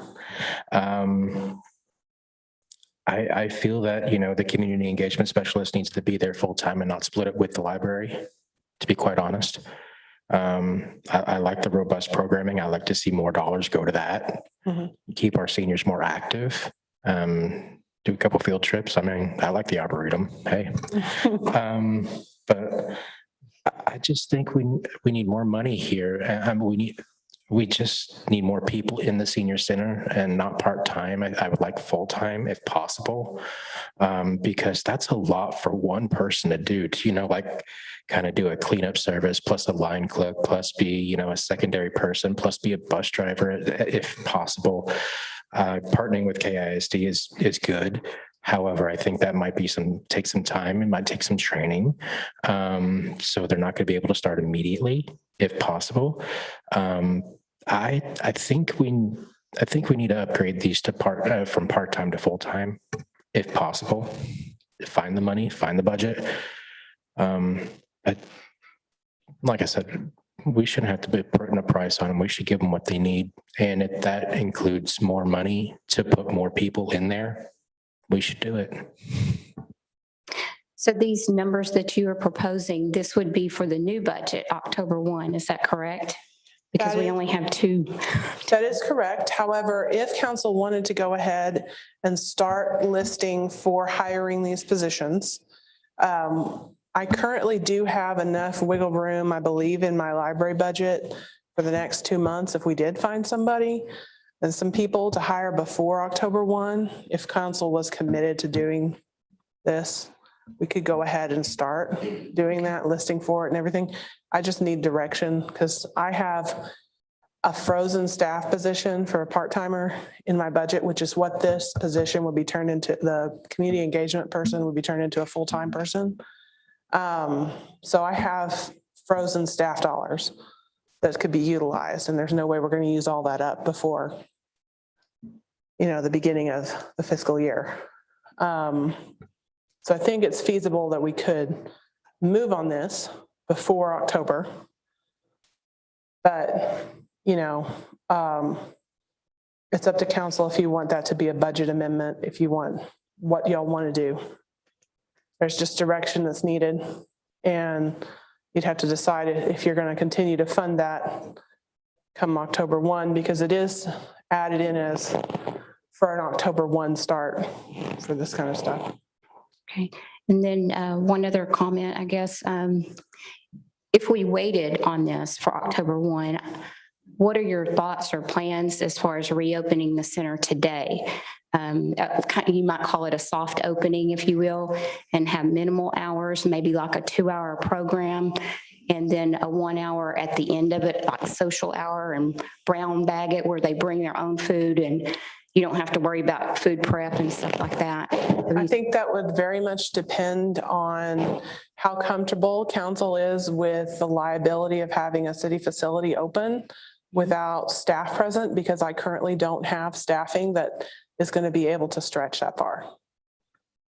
So if the city facility is open, it's going to have to be with seniors coming into a facility without city staff available. And that has to be something that council would be comfortable with. We could do it, but council would have to be comfortable with that. Okay, I think now we'll hear from the speakers that signed up. And then we can go around after that if council desires and let Amanda know your kind of thoughts and give her some direction. There is not an action item, it's just to give you some understand. feedback. Yep, I understand. Okay. Thank you. Okay, just a reminder for those that have signed up to speak, we do have quite a few that want to speak on this item, that your time limit is 3 minutes. When you come to the podium, please state your name clearly and your address. And that's what you need, Rosie, right? Okay, and just keep in mind that you are being recorded and this is on broadcast. Okay, the first speaker, Linda Neal.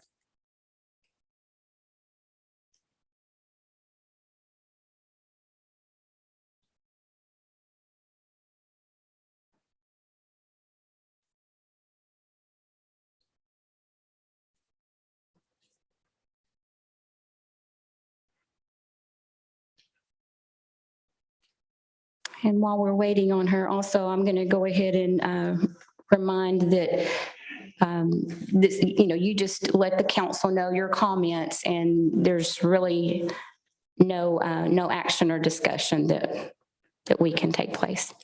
Thank you. Okay, my name is Linda Neal, and I live at 3715 New Hope Road, Kennedale, Texas. I've been a member of the center for a long time, and I have been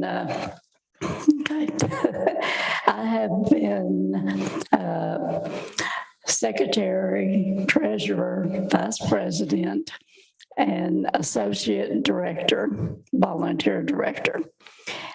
And I think transportation is really important for the seniors because there's a lot of them that don't drive.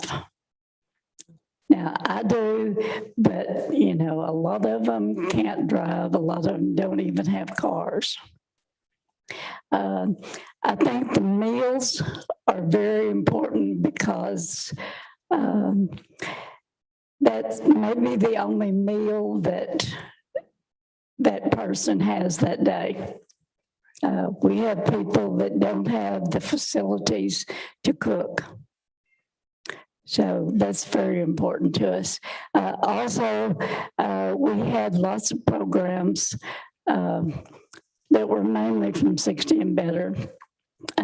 We had exercise, which I think is very important for the seniors to maintain our health.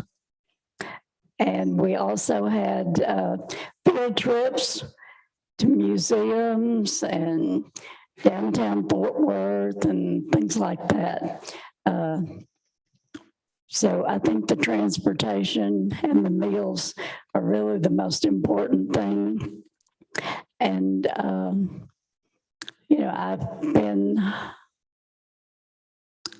I've been waiting for the day when the center opens. I really have. I've really missed it. And I know a lot of the people that belong there have missed it. And so I'm just ready for it to open. And I appreciate you listening to me. And I hope everyone could hear me. And like I said, we had lots of fun trips to museums and downtown Fort Worth and all those things. And I think those are important because people need to interact, especially seniors, need to interact with other people.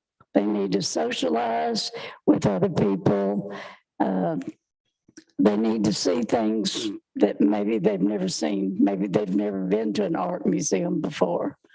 So I think those things are important too.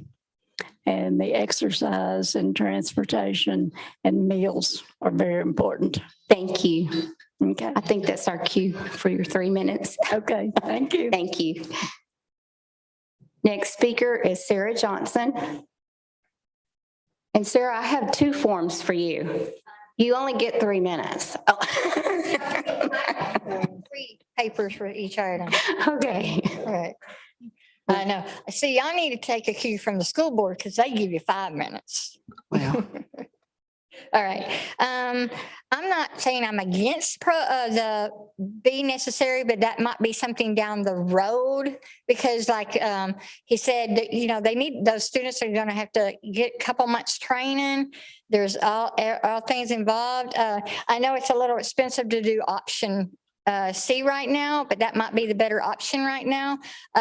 We got a place here that cooks very healthy meals, and that's Bravo's. And they make these pre-meals and they're really easy to heat up, or you can order them. Like, since they think there's only going to be a few right now, the best option right now would be order from Bravo's. They will work with you. I know a lot of times when I do events, they cater and it's been really good food. I think we need to promote our business inside. If we're going to do a catering or temporarily, that we go with somebody local that really understands our community, and they have really good food and it's healthy, and they cater to diabetics. Something that wasn't brought up is Meals on Wheels do not have diabetic meals. That's a big issue. That's why I get a lot of calls from my seniors who are diabetic, that there's some foods they want to get, but they can't afford to buy them. So they give me the list, and I have donations come in from different citizens and different businesses, and I go out and buy what they need. That's how I can help the library staff if they would just contact me. I worked with 60 and Better the whole time they were open for the past 3 years. And how I got involved was because I keep hearing seniors don't need discount on their water bills. They don't need discount on their taxes. I mean, that was one of the reasons I started this, because seniors do need help. They, like Linda said at one of the meetings, seniors don't keep making money when they retire. They don't have they have medical bills. My husband has a lot of health issues. And so it would be nice if we had a little discount. But I wanted to point something out. I'm not saying 16 Better is the way to go, okay? But during the pandemic, the start of the pandemic, they not only did the box meals, but we also did PPE equipment with sanitizers, stuff that you could not get, like Lysol and all that. 60 and Better and New Senior Outreach and Pat Tarkington, the former director there, we went out, got people to make masks, everything they needed. And that was the whole time we did it. Okay. So let's give 16 Better a little credit. They not just did meals, but they made sure our citizens had the things they needed. And that's one thing about 16 Better. They have a lot more programs available, such as the pandemic. How are you going to prepare for the next pandemic? They've got to be prepared, you know. And I didn't understand this that says additional loss of community support. I would like that verified. okay, Sarah, your 3 minutes are up, and if you could get with Amanda on that. All right. Thank you.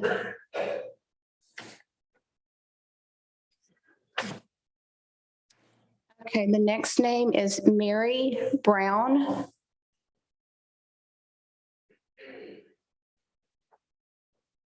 I'm Mary Brown, and I live at 332 South New Hope Road. And I'm a senior, full-blooded senior. But I'm gonna tell you, if you got kids fixing meals, I'm a diabetic.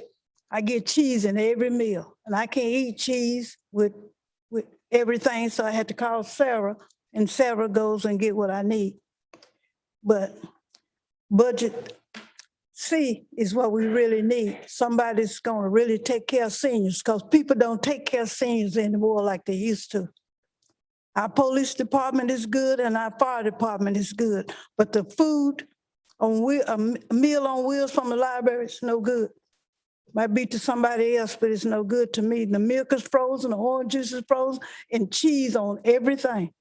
And diabetics can't eat that food like that with a lot of beans and cheese. So I don't know who fixing it, but it ain't no good. And so, you know, you'll find, I'm not trying to, in the center, we did a lot of things at the center. But right now, we ain't doing nothing at the center, and we ain't doing nothing down there where I live in the senior citizen. So we just seniors, and that's all.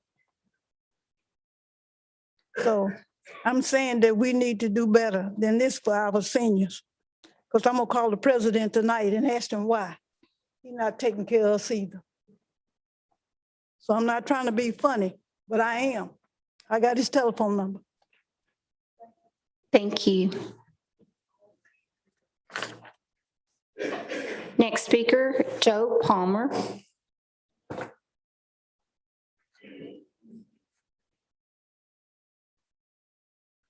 Thank you, Madam Mayor, members of council. Joe Palmer, 4017 Sanguinet Court, Fort Worth, Texas. I'm representing the Kennedale Alliance of Business Owners. I am completely in agreement that we need to take care of our seniors. A society or a civilization that does not take care of their elderly really has a lot of hard work justifying their existence. I recently took part in taking care of a senior friend of mine, didn't have a lot of money.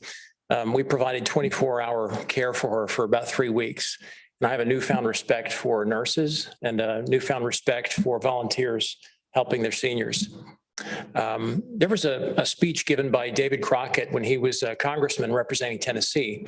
It's called Not Yours to Give. And the short version is he voted against appropriating money to a widow of a naval hero at the time. And people said, gosh, how could you vote against it?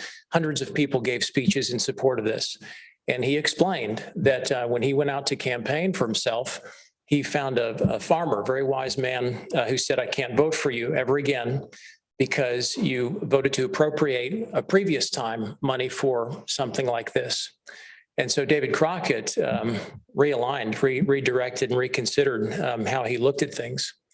And so the point is that, community, while being very important, does not come in its most efficient form from a city or from a county or from a state or a national government. And look at Haiti, the best intentions we had.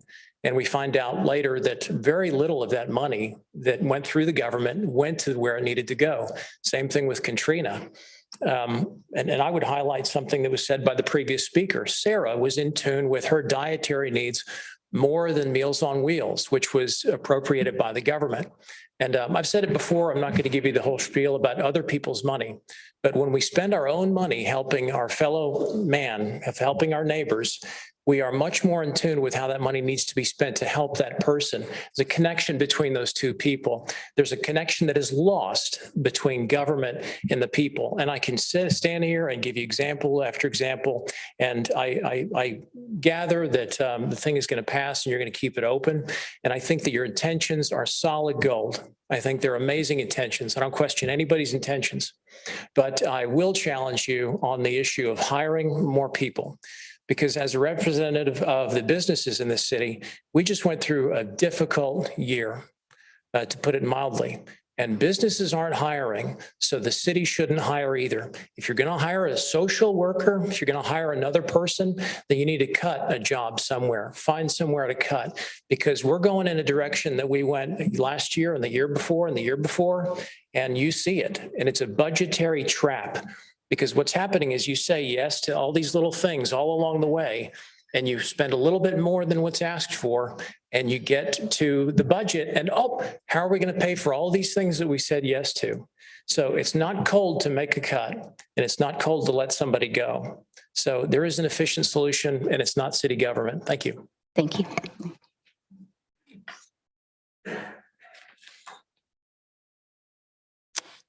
I'm not sure if this person wants to speak or not. I'll call the name Parker Chamberlain. Okay. Okay, of course, he wants to keep the senior program.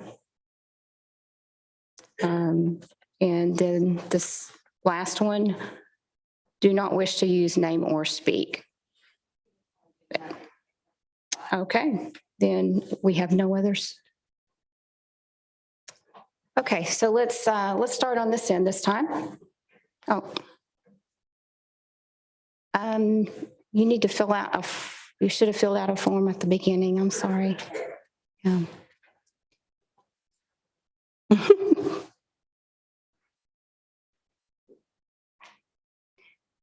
Just a reminder, everyone, please fill out your forms ahead of time. Go ahead. Yeah. Okay. Go ahead. Yes. I'm Judy Anderson, 407 Gale Drive. This is only my second time being at City Council. My daughter spoke one of the last times. She's an attorney. I'm a registered nurse. I have a master's degree. I teach, or I did, I'm retired now, but I taught nutrition. I taught microbiology. I've taught just about every subject. The Kennedale has not communicated with me, which means I know a lot of people aren't being communicated with in our city that would be more than glad to volunteer their time and use their expertise in their own experiences and their own knowledge base. Had I known that there was a problem here with the senior citizen situation, I would have volunteered to say, this is what we can do with the COVID situation, because I have a background in microbiology and public health. This is what we can do with the nutritional services. I'm also a diabetic and a kidney patient. So those, I know the Meals on Wheels does taste like cardboard. I've had patients all the time telling me from all different cities, so it's not just one city. The elderly they'll push aside stuff they won't eat. And then we end up having them in emergency hospitals and stuff. So my suggestion is to find out in the community, the volunteers that you may have, the type of experiences and the type of knowledge base you may have in your community that you're not even aware of, and you're not utilizing those people because they don't know that you have a problem. And not everybody has the time or the energy to come to council meetings. And when I watch the council meetings, which I've recently started doing online, I can't hear what the audience is asking. I just hear the responses up here, and very times I don't even hear that because you're not turning on your speakers, but I can't hear what's going on here. And so I don't know really what the problem is that they're asking about if I'm not here at the meeting. So just a few things, and I'll fill out my little. Thank you. Appreciate it. Okay, we'll start on this end. Councilmember Connor. No further comments. I guess let me clarify, if we could give Amanda some kind of direction. I think you kind of already did earlier. I already did, yeah. I actually like the volunteer time. Actually, the volunteer people who have knowledge based in those areas, I actually like that. It would cut down on budgetary money. Diabetic meals, I am on board with that as well, if for those seniors who do need them. But right now, I'd like to go with option C, but conservatively, I'm going to go with option B. Okay, thank you. And so I would also, I would like to see more community involvement with the senior center, especially as you were saying, some seniors are still able to drive. Are we able to get them to carpool with other seniors to make sure they can get to the center? And I want the center to start being used again. I think that that's very important, but I want to make sure that we do it on a budget. And hopefully if we can increase the donations, if we can get more people going there, making more donations, getting the rest of the community involved, then eventually we can get this budget to go down. Well, I'm hardly ever at a loss for words, but this is a very tough one for me. So I don't have grandparents, by the way. Who said that earlier? Oh, James did. I did. But I am a grandparent. Hallelujah. So anyway, I'm all for the seniors and I'm all for anything that we can do. But Sarah, I would love for you to get involved over there because I know what you do for the seniors. I know they love you. I know that it's a big part of your life to do those things. So I don't know what we need to do to bridge the gap to get all of us working together in one direction to help the seniors. Everything's about a budget, and we have to do what's right for everybody in the city that's paying these taxes. So I'm going to have to just lean forward on be, but I want to keep it open because I want to do what we need to do. So whatever direction that we need to go into the future, but we need to make some things happen in the community. I love the idea of getting people involved. I know I can drive a bus. I have a NASCAR driver's license, and I could give them a thrill ride if the chief would allow the no ticket zones for me or something. Hey, who's that sponsor? But anyway, community involvement's big. I like that, so thank you. But Sarah, especially you, okay? Yeah, I agree. Whatever we need to do to get this up and running and with the focus on the budget is critically important. Our taxes increased twice over the last 2 years, and we do not want that to happen. We do not want that to happen. I think everyone knows that. So it is a balancing act of having community involvement, bridging that gap with KISD to see what they can bring to the table so that we can see how we can fund this without continuing to raise taxes. That's super important, and taking care of our seniors and our community involvement and just bringing everyone involved is really important. I think what you're looking for now at this point is going to be a lot of trial and error, and there is going to be some give and take, and there is going to be some opportunities for us to bring some funding in that we haven't even discussed, like adopting seniors and the fundraising that some seniors love to do that. They love to get out and fundraise, and it's a fun thing for them to do. So I'm definitely leaning towards B as well. So, Mayor, can I say one other thing? yes, So where it says here, food, $10,000, where do you get the food, or what do you do there? And I love your idea, Sarah, about, what was the name of it? Bravo. Where are they at? Where Bravos? Absolutely, yeah. Not wait, because this is not for sure, because what's going to take to get the cars ready to do. And we don't know exactly how many people either, so it could, yeah. Yeah, no, I understand. So to go back to that question. So Patty Perry used to run a kitchen, a restaurant. It was a restaurant, right? Okay, so she ran a kitchen for a nonprofit.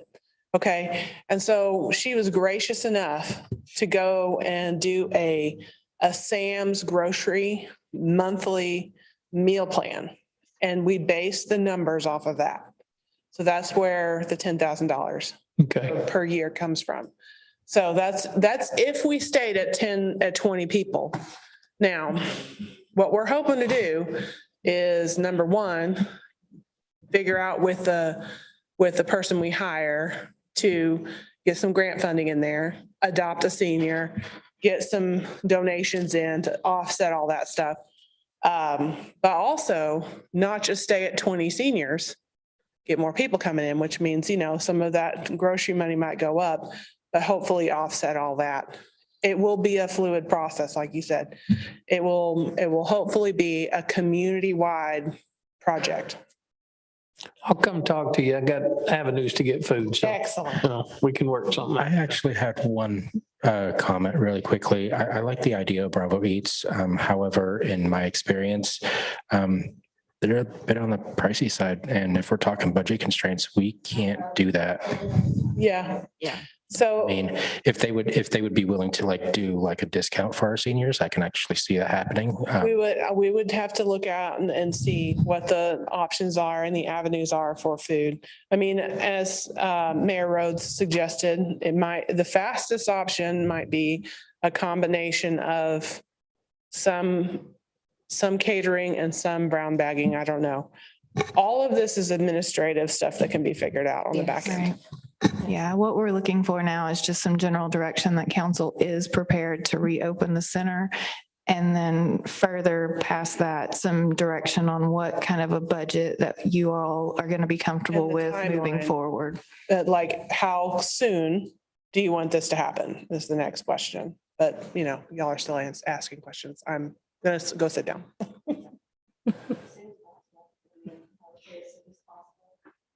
And also always keep it in the back of the mind, we don't know what tomorrow's going to bring. So what I'm hearing is option B. And I would suggest that, is that going to entail a budget amendment? I would, I think, does that have to be? Are you considering adding personnel before October 1st? that is part of option B, yes. So I'm thinking we need to have this as an action item, maybe at the next meeting, Yeah. next regular meeting, that is. Yes, and then what we can do is, we can do a budget amendment on this year's budget before we adopt the next budget. Do you feel comfortable With the budget amendment? with that? Yes. Yeah, I'm comfortable with the budget amendment, to include whatever council wants. Okay. Are you approving a part-time position? Well, it's not an action item, but what I'm hearing is at a some point. consensus of, The budget Yes. amendment that we bring forward, should it include a part-time position? yes. Yeah. Okay, if you want to do So that. that would be an action item on August. Then we need to, I think we need to do that in proper steps.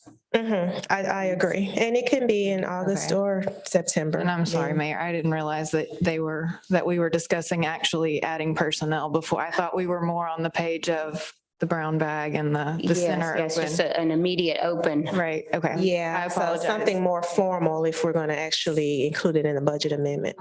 Yes. Yeah. And then we'll find out more, and you and Amanda may find something else, additional information to submit to us then, and that might make us think, oh, we need to wait till October 1.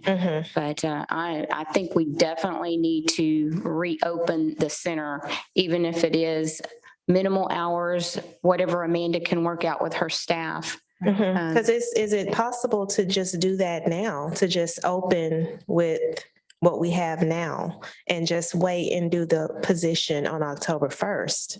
That's what I That would may feel be more something comfortable that, with, honestly. if she has sufficient staff, I was thinking we can kind of taggle it along until October 1st and then just do the personnel in with the new budget requests for 2022. Okay. It sounded like she had a frozen part-time position. Is that something we could hire for? Yes, if it is already approved in the budget, you can open it up. Okay. If you want to do If that. we can go ahead and get approval or, informal. Well, are you want to make that one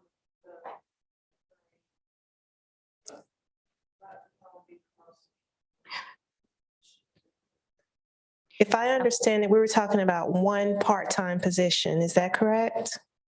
Right? That's what I heard. One part-time and one full-time, wasn't it, for the option B? One full-time on the social work and one part-time on Let's the look back line at cook. this slide. Let's see.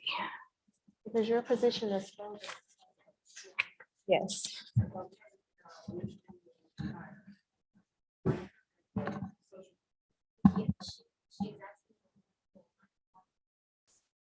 Okay, yeah, option B is one full and one part. Oh, If we do the soft opening, though, we don't have to have those positions right now. And yes, and if we did a brown bag thing, then that would eliminate. Yeah.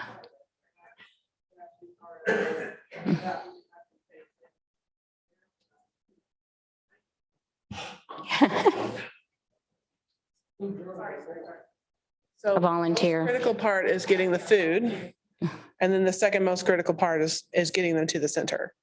So if we took the frozen position, which is already in the budget, we could immediately list that for the temporary line cook. And then somebody would be there 20 hours a week.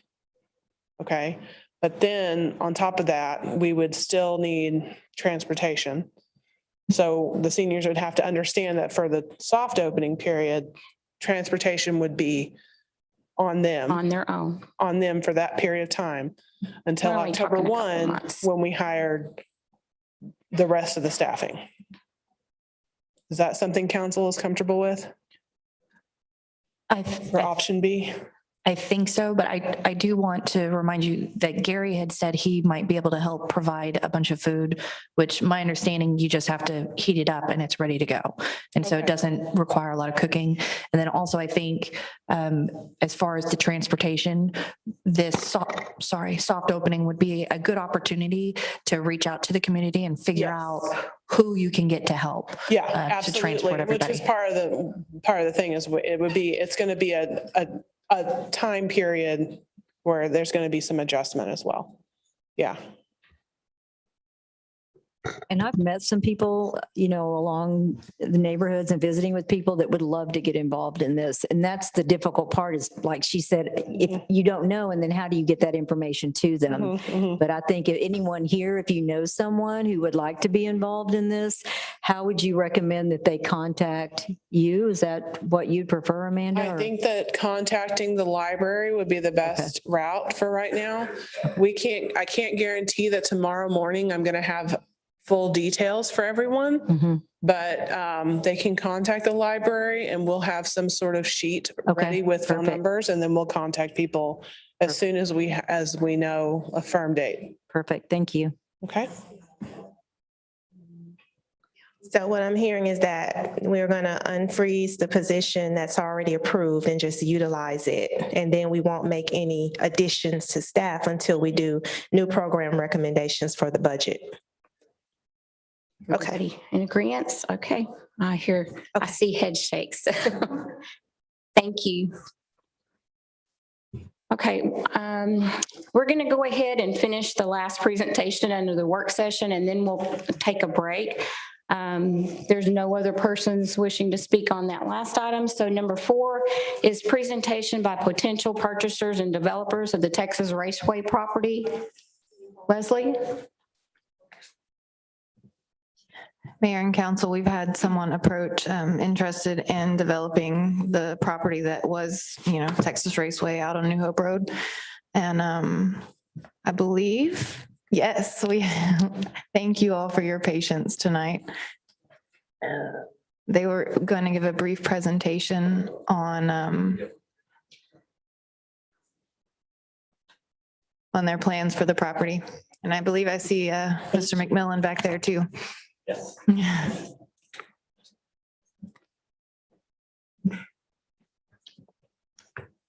But again, there's no action item related to this. It's expected to be heard by P&Z next month, and then council would hear the P&Z case as well.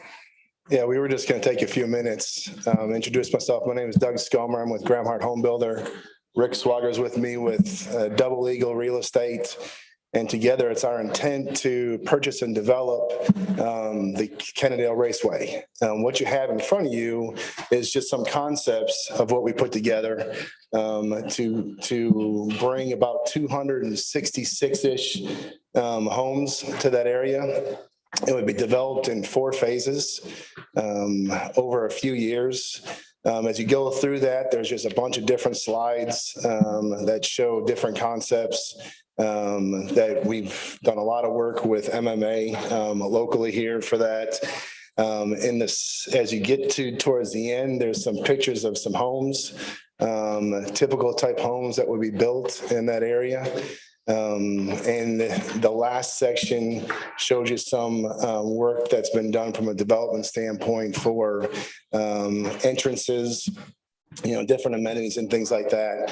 One of the really neat things about this property, it's 108 acres, just a little bit over 108 acres, and only about 58 of the acres would be developed. The remaining 50 acres would be left as green space. As you can see, there's a big creek that goes down through the center of it. So really, it's a little bit over 50% will be developed, which is kind of unheard of from a development standpoint, because most developers are looking at lot yields and things like that, and how can you get the most of houses in the smallest amount of space. But here with this one, it almost leaves a lot of the natural stuff intact and just builds on areas that already were doing things for the racetrack. The first two phases would be the ones that will initially start, with phase 3 and 4 coming at a later date, because you can tell there's some additional things that would need to be done to make those happen. The extension of Linda Road there would have to take place to have access back there. And so that's, they're 266, just that could be up or, plus or minus. They're about 5,700 to 6,000 square feet is the average lot size. We anticipate to be able to sell homes from 1,800 square feet up to 28, maybe 3,000 square feet, with an average price in the low 300s. And we're not going to take a lot of your time right now because it's just more of an information. We just want to present it because we'll be going for a rezoning at the next P&Z meeting, because it's not zoned what it needs to be. It would just be a straight zoning over to R4 to be able to have that take place. And we'd be happy to answer any questions you might have at this point. Otherwise, next time we'll have a super cool presentation up there so everybody can see it and that type of stuff. So. Okay, Councilmember Joplin. So R4, the square footage, 1,800 to 3,000. Do you know, just roughly, and I know this is all really roughly right now, on the larger size homes, do you know roughly the percentage of those? Yeah, no, No percentage at this point. Okay. I mean, it varies because a lot of it's going to be market driven. Right. One of the things that we've seen over the last few years is a lot more single story homes. People wanting to just live all on one level. Yeah. But then recently, in the last probably 6 to 8 months, we've seen an increase in 2-story homes. And one thing that I haven't seen in a long time is actually the owner's retreat, master bedroom, and that being on the 2nd story. Oh, wow. We've seen that kind of coming back a little bit. So you'll see a lot of those pictures that I put in there is a mix between 2-story and single-story houses because it depends on the community, the area. There's one community that we have is mostly single-story. Then there's another one that we have is all 2-story. So it really depends on the area and what the people are looking for. Excellent. Because we're a semi-custom home builder that allow people to make changes and things like that to the plans to allow them to personalize it. We have a bunch of plans that we would offer, but they would be able to have the opportunity to make some of those personalizations to make it fit their needs better. So it really depends on what people are looking for. The only thing that it's not really a question, but just in the history of this development. So the drag strip was closed in October of 2016. And is Dave here? Did Yeah, someone he's say back. Dave? Oh, there he is. He's hiding in the back. Okay. So, just to give some background and some history, and it was closed with a development agreement. Correct. Correct, Dave? There was a development agreement when they closed to develop this land. And I don't know if there was one prior. I know there was some work done, to come up with what it would look like. I've seen it somewhere, but I can't put my hands on what the original one looked like. We've done preliminary packages. Right, that's right. Do you know what the lot size were at that time? Do you happen to remember what that was? I don't. Okay, I was just curious. Should be everything you need, though, is all in agreement. Yes, I have that. I just didn't have that. Okay, maybe I'll look and see if I. I think it was around 240 somewhere around there. Yeah. Okay, 240, the number of houses, is that what you're saying? Okay, so this is similar to what the original was. That's what I was trying to, just in the summary of the history of where this, originated to where we are today. And that was in 2016, so here we are 5 years later. And you guys are here to present to P&Z August 12th. Correct. And it'll be a full presentation to P&Z. Excellent. Yeah, the development agreement states no less than 200 homes. And I believe you're right, the plat that was in there was about 240, 245. Okay. That was in there. And I love the green space. I love the open area, and I love that will be left there, all the open, what do you call it? Open space preserve. That's what I'm looking at here. And will there be, I won't go into it because I'll just attend the P and Z meeting and hear all the details. But thank you for being here. Again, thank you for your patience. And thank you for coming, because the main thing about having you come now before you get to planning and zoning is so that the citizens know what's going on. Sure. There's transparency. People know that this development is, that you're wanting to come in, that you're wanting to develop with us, and that it's on the table and that it's coming up. And if anyone wants to see more information, they can come to the planning and zoning. Sure, absolutely. Gary? The only thing that I would ask is it possible to do R3 on this or no? I mean, how many houses could you get with R3 zoning? I don't know the answer. We can Don't look know. into that between them. Would you just look into it and just, let me know? I mean, Sure. that's the only thing that I've had people ask about is if we could get a little bigger lot size. Yeah. I know the houses are perfect size. I think 1,800 to 3,000 square foot, that's a nice home. So just if you could get that same thing on R3, I think you'd have a lot better response. Thank you. Julie? I have the same concern that Gary has. James? I have a couple of concerns myself. Who does the preserve on Green Oaks and Kelly Elliott? Hi. So that was originally zoned RS 7.2, single family resident. That's the Arlington code. After it was coded for 27 single family lots, it was then changed to a planned development in Arlington for 52 townhomes and 3 open space lots. Are we planning to do the same thing here? No. Good. I'm actually with Gary on this. For phase 1 and phase 2, I'd like to see R3. For phase 3 and phase 4, I'd love to see R4. I love the green space. Please keep it. Oh, absolutely. And if when you get to the second half of the presentation, those are basically our entryways to give you an idea. Also, the final page has the addresses. The bottom one, of course, is we just started on Eden Road, but you can see our presentation, our drawings for that. Also, the last page has basically the synopsis for the tax benefit for it. I love the design prospect of it. I really do. Looking at everything that I have here. But like I said, I'm with Gary for phase 1 and phase 2, and I'd love to see an R3 if possible. If you can look into that, R4 for phase 3, phase 4, keep the green space, and you'll have me on board. And if you have any doubts whatsoever as far as development wise, contact the city of Arlington, contact the city of Mansfield. All you got to say is Gary Knott or Double Eagle Real Estate, and they will probably talk your head off.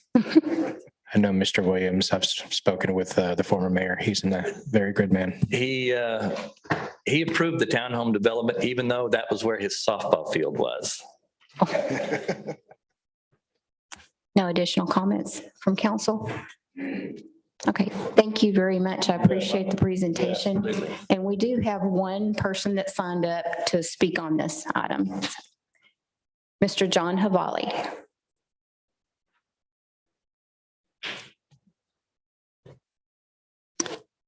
Just a reminder, you have 3 minutes.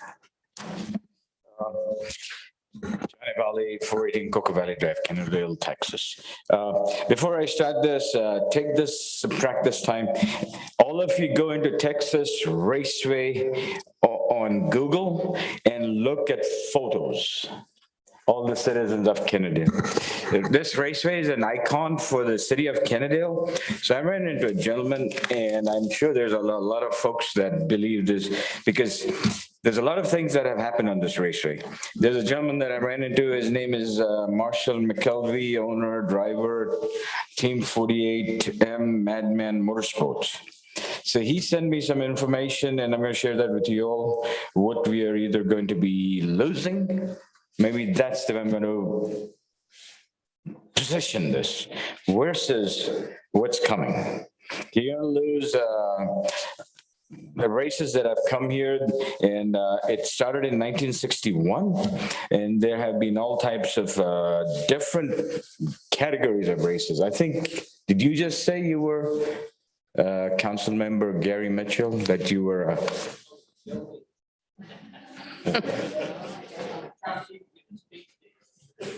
That was time out. Okay, anyway, so there have been big name car racers that have come. There's all different categories. Those of you that know about car racing, I didn't want to go into that. But if you go into Texas Raceway, Google that, photos, you'll see all that. That's what was going on in the city of Kennedale. What are you going to lose? You're going to lose the revenue. You're going to lose out-of-towners that'll come in and spend money here. The word will spread. City of Kennedale icon, Texas road raceway. Okay, so that's gone. There's no more icon.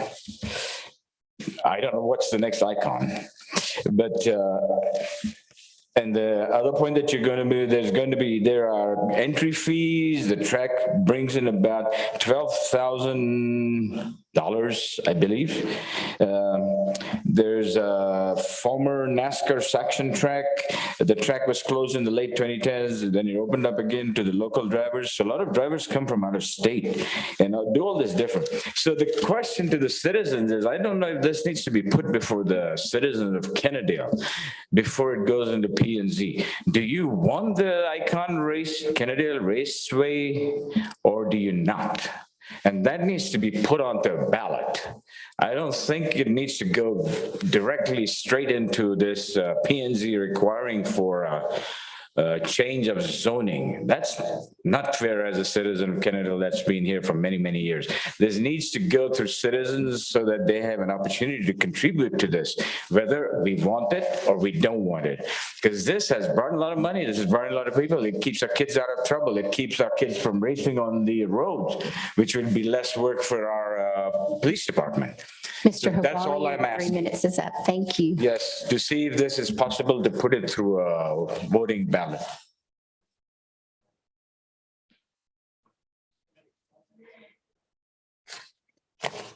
Just for clarification, the property owner has the right to sell his property to a developer, and I believe this was the case in this piece of property. Okay. Would you like to elaborate? Any of the council members like to elaborate? You may know more information on this than I do. I would a little bit. So they closed in 2016 with the agreement to develop. And yes, they were closed and the other racetrack was allowed to stay open. I do agree that that wasn't, I'll use the word fair. That wasn't fair. I think they should have been allowed to stay open as long as they wanted to. But now they have come to an agreement with the developer to develop this. And this is the decision that they have made, is to do this, is to go forward with this. And so I respect their wishes to do this. And that's what we're going to be hearing from, is their wishes to come forward in this way with it. I think obviously they would have preferred to have stayed racing until they got to this point. But now that they are to this point, they're going to sell the property, assuming that it all passes, and move forward with their life. Okay, thank you. Does council wish to have a break, a short break? Okay, we'll break at 7:52, so let's come back at 8.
Adding more to your pile, huh? Every day, right?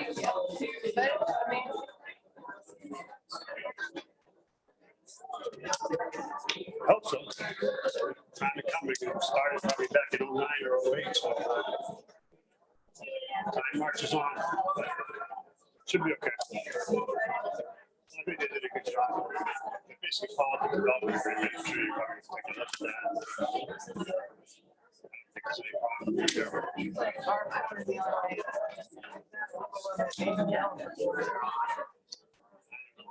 That's what I'm not getting involved with that. I don't know anything about the finances. That's why I didn't really get up here. But I know what they're, I kind of have an idea what they're doing. That being said, who knows?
Gary, you got a second?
Because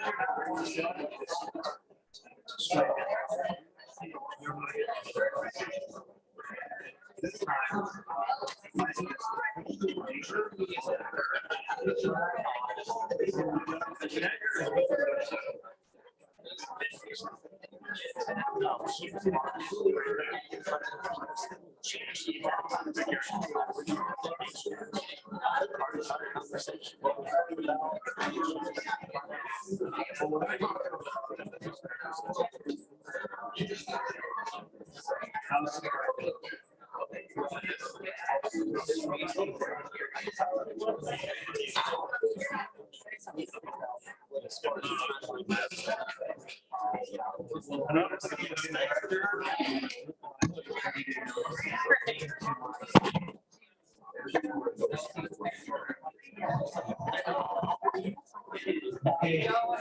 I really want you to have that. I try like all the time.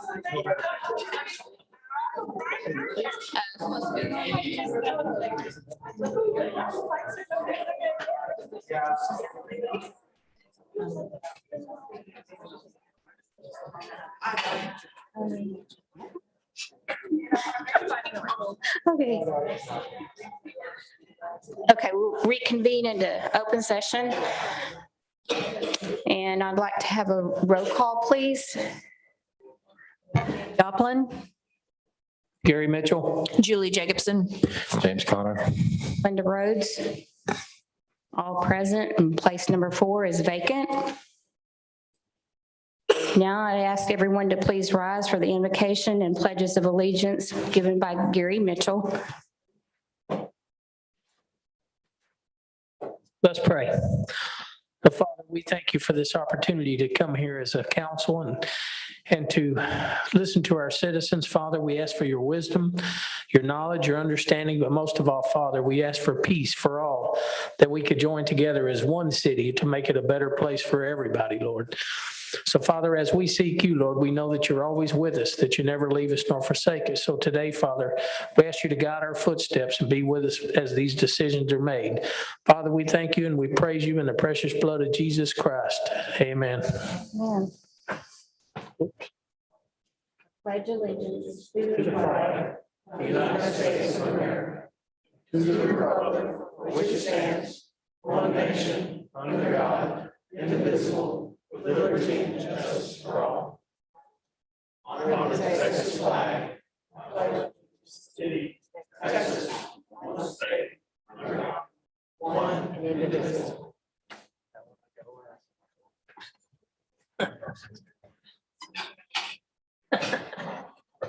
Okay, we're going to go to the visitor and citizen forum, and we have quite a few speakers that have signed up. Just a reminder, please limit your comments to 3 minutes, and I apologize for that not being up on the screen for us to easily see. Rosie has the timer, and she will let us know when it's time to stop, and I really appreciate your cooperation with that. Also, just a reminder that this is a time of no formal action. It's to accept citizens' comments. And the comments are to be directed to the council as a whole and not to one specific council person nor staff member.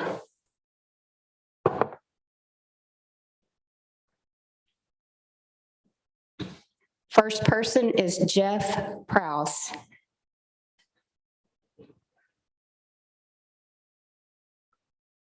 Is that person left?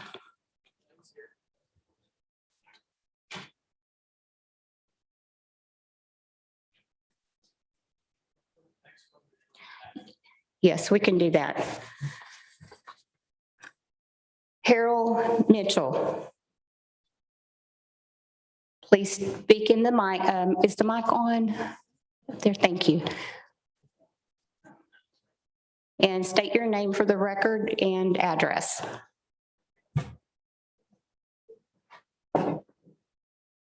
And we'll begin the time once you start speaking. Hi, I'm Harold Mitchell. Most of y'all do not know me, but I'm trying to do something with some property on Hudson Village Creek. My background is in construction management.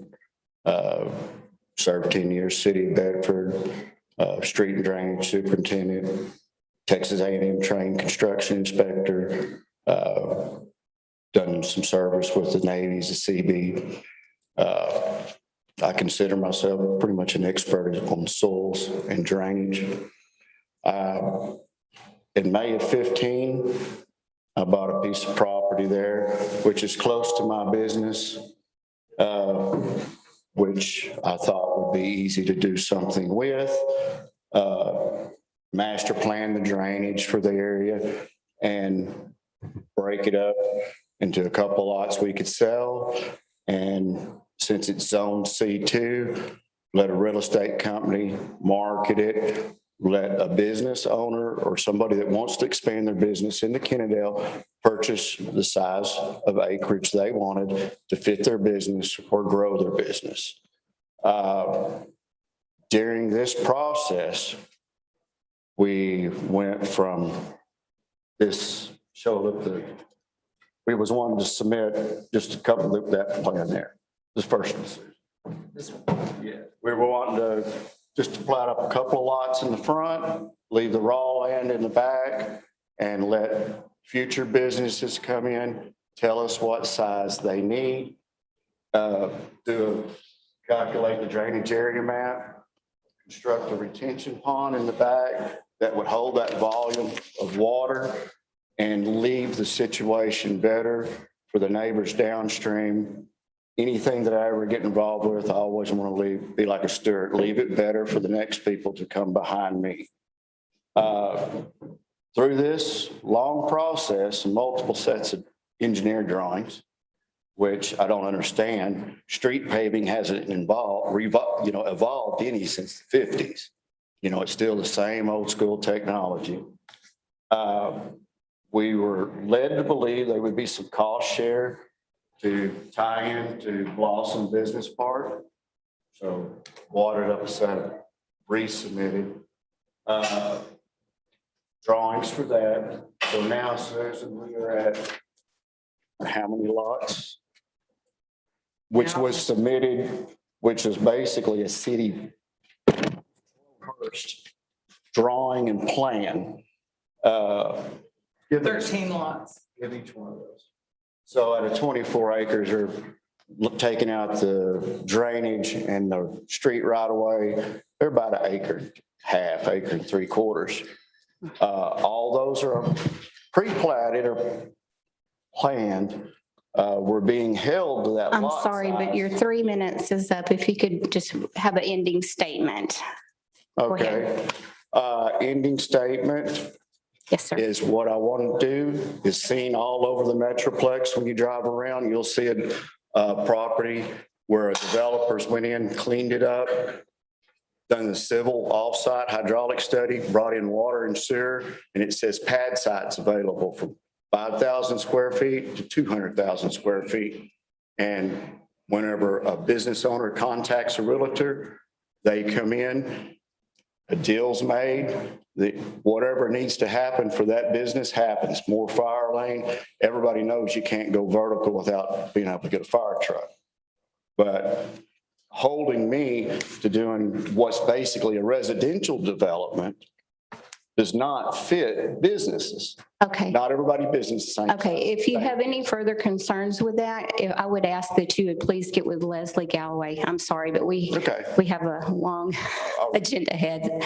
Thank you for coming. Okay. Jeff Prowse, is he back in? Okay. I'm not sure if you were in here earlier, but just state your name and address and then limit your comments to 3 minutes, please. And Rosie will advise us when that's up. Okay. Thank you. My name is Jeff Prowse. I live on 1513 Gilman Road in Fort Worth. The property is actually Kennedale. But my concerns was I've had issues trying to open a business in Kennedale for quite a long time here, mainly since January. I've been trying to get answers. Answers are really hard to come by. I know we've dealt with Melissa a lot and I was completely misrepresented. And I actually have all the facts if anybody'd love to see them. I have all that. I'll be more than glad to send to you to show that she didn't even represent the entire area. And I was over a mile away from where she said my property was located. And I know everybody says, as far as y'all's vision statement that's on the wall, Kennedale wants to be economically prosperous. They want to be business friendly. So far, I have seen neither of those. All I'm doing is trying to start a business that hopefully can bring a good avenue to Kennedale to liquidate goods or to raise funds for any other kind of funding even. Because auctions are not just about selling items. Sometimes it can bring fundraisers. It can bring all sorts of avenues to this area. And I know in the past we've had issues with answers mainly is my concern, and figuring out how to go forward, how to move forward. And I hope with all the recent changes in the city, I hope they keep that in mind, hiring a future planning and development person in general that keep Kennedale business friendly. We need tax revenue, we need tax dollars. Sales tax dollars is a main thing to help lower property taxes, which is much needed in this area. So with that being in mind, I just hope things change and hope Kennedale can get a little bit better. Thank you. Appreciate your comment. Can I respond to that? You're not really supposed to, right? Yeah. Okay. Let's stay on task respectfully. Next speaker is Eric Elam.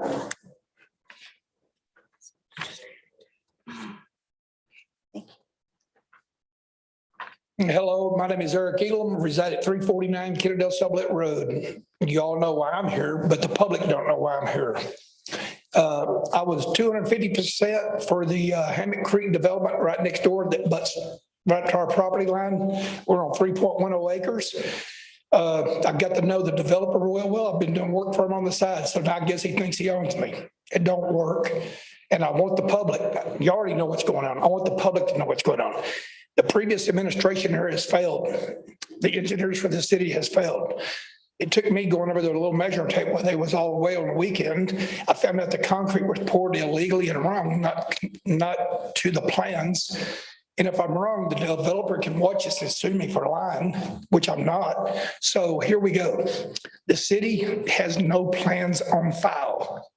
So Leslie and everybody else can shake their heads no, but I've been trying to get plans for a year. I put up $365 in advance to get them. I was turned down. I had to get my money back under the Open Records Act. It's very disgusting. Now we're supposed to have open transparency. He's going to put a wrought iron fence between my property and his property with 42 parking spaces aimed at my house. If y'all let him do that, I'll come to your house and aim lights at your house all night long.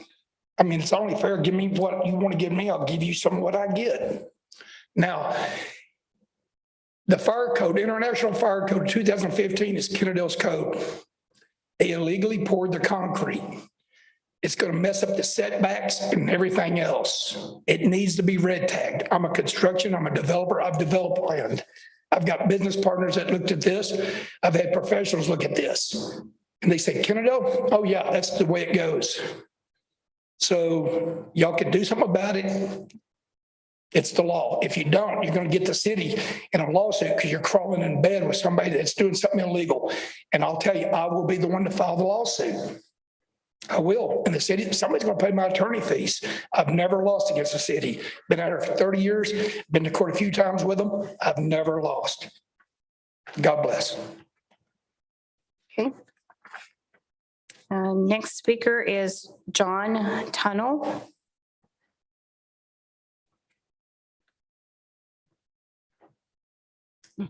My name's John Tunnell. I live at 413 Linda Road in Kennedale. I've talked to a lot of you guys already about this. I'm developing a piece of land I've been trying for over 2 years. I'm $1 million deep into it. I feel like I have been treated unfairly by Melissa Daly and former staff. I'm not trying to beat a dead horse on any of this. I was asked to come out and speak. And so I am, just to let you guys know that it has been a very, very difficult road for me. I'm not a big corporation. I'm one person that bought a piece of land and said, will this work? And everybody in the city said yes. And then they just keep moving the goalposts, and it's very discouraging, because I don't have infinite dollars. And so I would really, what I'm asking for is that you let me just subdivide my land so I can build the houses. I'm just trying to build 10 houses on 4.5 acres. It's already zoned. Nothing's changed. It's should be a very simple thing. And then there was a impact fee that was suggested by Melissa Daly with almost no explanation for $150,000 just for the overall, which is only 4.5 acres. And then she said there would be additional impact fees per lot on top of that. And when I asked how she justified that, because the website only shows a $1,500 fee as the highest fee you can pay for this instead of $150,000. She said the roads are quite narrow in my neighborhood and that I would need to pay to widen all the roads, three roads for 10 houses. And that she was giving me a deal, and then she just gave me a bill for $5.5 million and said, this is what it should cost. And we're giving me a deal for $150,000. But it doesn't economically work for me to just continue to bleed money. And it's very discouraging as far as I can afford to do more developments, but I don't know that I want to after this experience because it's been very painful, long, and expensive. I love Kennedale. I've lived here a very long time. I love everything about it. I know several of you personally. I love you guys too. I just want to be able to build my own houses on my own land with my own money. I'm not asking for anything from anybody except for just permission to just do it. That's all. Thank you very much. Thank you for your comments. I apologize for the mispronunciation. And for the last two speakers, just get with staff, and Leslie Galloway, she can direct you to the proper people. Okay? And just a side note too, our fire chief is out this week, so. May I add something, Ms. Rhodes? I know I've spoken with Mr. Tennell about this also. Particularly, I'm interested in the emails between you and Melissa. If you could forward them to Leslie and perhaps CC me on those. Next speaker is Jacqueline Skaggs. Oh, I apologize. Does not want to speak? You changed your mind? Okay. My name's Jacqueline Skaggs. I live at 4125 Danny Drive. And that property has been in my family for over 50 years. It's adjacent to this project right here. I can testify that since he did this construction, we do not now flood that we did before. The gentleman that just sold his home next to us, his home was underwater the whole back half. And I can't say enough how much he's improved that land. I've seen everything for over 50 years. I mean, I know what was there previously and I know how it is now. And I can commend him for at least fixing it and making it better. Thank you for your comment. I apologize. Just to clarify, are you talking about Harold Mitchell's land? Yes. And that's what you're pointing? Yes. And I also sent a letter to the city of Kennedale in reference to that and have not gotten a response.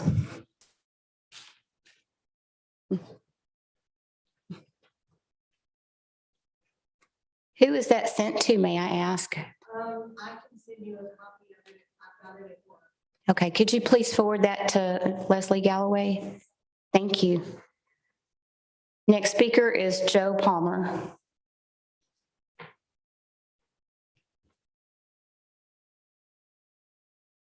Thank you, Madam Mayor. Joe Palmer, 4017 Sanguinite Court, representing the Kennedale Alliance of Business Owners. And if I had known that Jeff Prowse was going to take my talking points, I would not have gone out in the hall to get them. But to keep it short, we are here representing businesses in the city. And a lot of people don't know this about me, but one of my personal missions is to lower property taxes for people.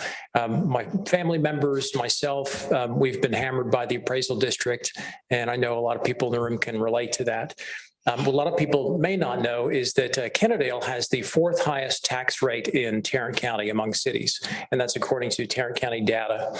And appraisals are going to be much higher next year than they are this year. And if you don't believe that, just look at the housing market and just look at the price of materials. Inflation is going to be through the roof. What can we do about that as a business community? We are committed to maximizing the activity of the business community in the city. And when we do that, we increase the tax revenue. We want to contribute to the city's tax base. We want to do that. And if we do that, and if you let us do that, it is going to ease the burden on the property owners and the residents in the city. The businesses in the city are a hedge of protection for the property owners. And we are proud of that role, and we want to maximize that role. And you may have budget constraints and challenges coming up. And in addition to the appraisals going up, we've got to keep the tax rate on the property owners as low as possible. So what am I suggesting? I'm suggesting a way to measure and document very closely the amount of interest, the number of people who call the city, speak to the city, expressing interest in opening a business here, obtaining a CO, any type of interest at all, have categories on a sheet of paper, and whoever answers those calls to document those and report those regularly to City Council. And I have spoken to many business owners around the city, and I have to echo some of the concerns that have been expressed here tonight. A lack of communication. Communication is made to city staff and nothing is heard back. And a lot of these people want to invest in the city, and when they go away, you don't know. So we need to know. We need to know who's calling, who's getting attention given to them, who's leaving, who's going to another city. You have to be viciously competitive with these other cities in Tarrant County because they want the business. And if you don't want the business as much as they do, you're not going to get it. And the property owners in this city, you need to know that the city is just going to open up the spigot on you, and they're going to open up the spigot and increase your taxes. They're going to go after that tax rate because they have the power to do it. I don't see anybody on this council who's going to do that. But that power is there. So let's not even put ourselves in that position. Thank you. Thank you for your comments. And I think this is the last speaker, right, for this item. Okay. Susan Lasky.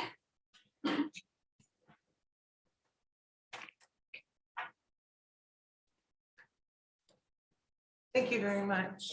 I work for Harold Mitchell, and in 2015, May of 2015, he came and met with Bob Hart and sat down and had a meeting with him and Rachel Roberts.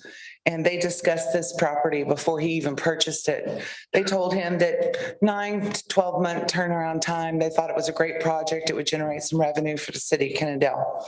Okay, that was May of 2015. He purchased the property after having that discussion. And then in 2016, the plans were submitted on October 30th, 2015. And then they were rejected by Shield Engineering. And what was supposed to be a simple project for future development where he was just going to sell lots turned into a mass development of 13 lots with 3 different grading plans, a proposed, a current, and a final grading plan. When he discussed with them that there's no final grading plan because I don't even know who's going to buy the property. Somebody may buy it and want to put a huge facility right in the middle of the property. I don't know what it is, but instead they've gone to great costs with tree preservation and total cost of engineering that has been spent on this 25-acre project is $111,279.28. Total portion of that is additional services after the first set of plans that had been discussed prior had been declined. Total additional services has been $98,234.78 in engineering costs alone. Okay, then an additional $11,382.06 in additional surveying costs to date.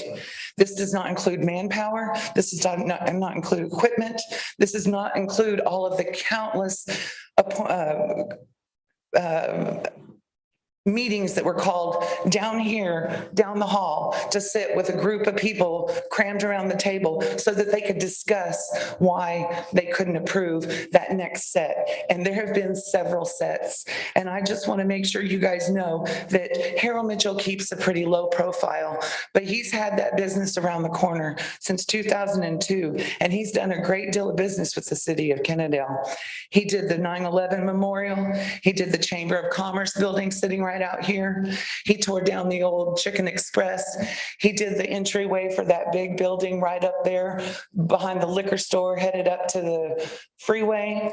He does anything and everything. When the city comes to him, he drops it and he helps.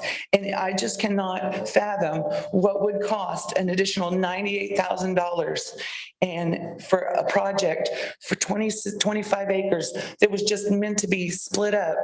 And he decided to build, he would build the entryway and all that so that he could break it into lots. And then all of a sudden, Bob Hart and them, and I have an email trail where they discussed sending it to EDC and there would be cost sharing for the tie-in road. Okay, once that happened, and then there was a changeover, everything changed. And it went from being a simple project to, I am not kidding you, I've got a set of plans and I've got several sets of those plans that were engineered. Engineers were paid to sit around the table and discuss this. Meetings were held down there that I attended myself as the secretary to take notes and be a backup for Harold Mitchell. I would also like to note that if you look at this, one of the things that they are giving him a hard time about is runoff. Okay, a natural waterway. So they asked that he built this detention pond, and before, this whole property right here would flood every single time it rained. That person's yard right here would flood and he wouldn't be able to use his backyard. Now, Harold worked with the neighbor, and when this water runs off, it runs into this pipeway right here. It runs right down that little trail, so it goes right into the storm drain. All right? Thank you, ma'am. That's your 3 minutes. Waive 3-minute right. I want to hear the rest of it. They discussed about the reason why that they declined. Excuse me, that would have to be a wrap-up statement. It'll be a wrap-up statement. I will wrap this up real quick. Continue. They declined it due to not wanting to disturb the waterway.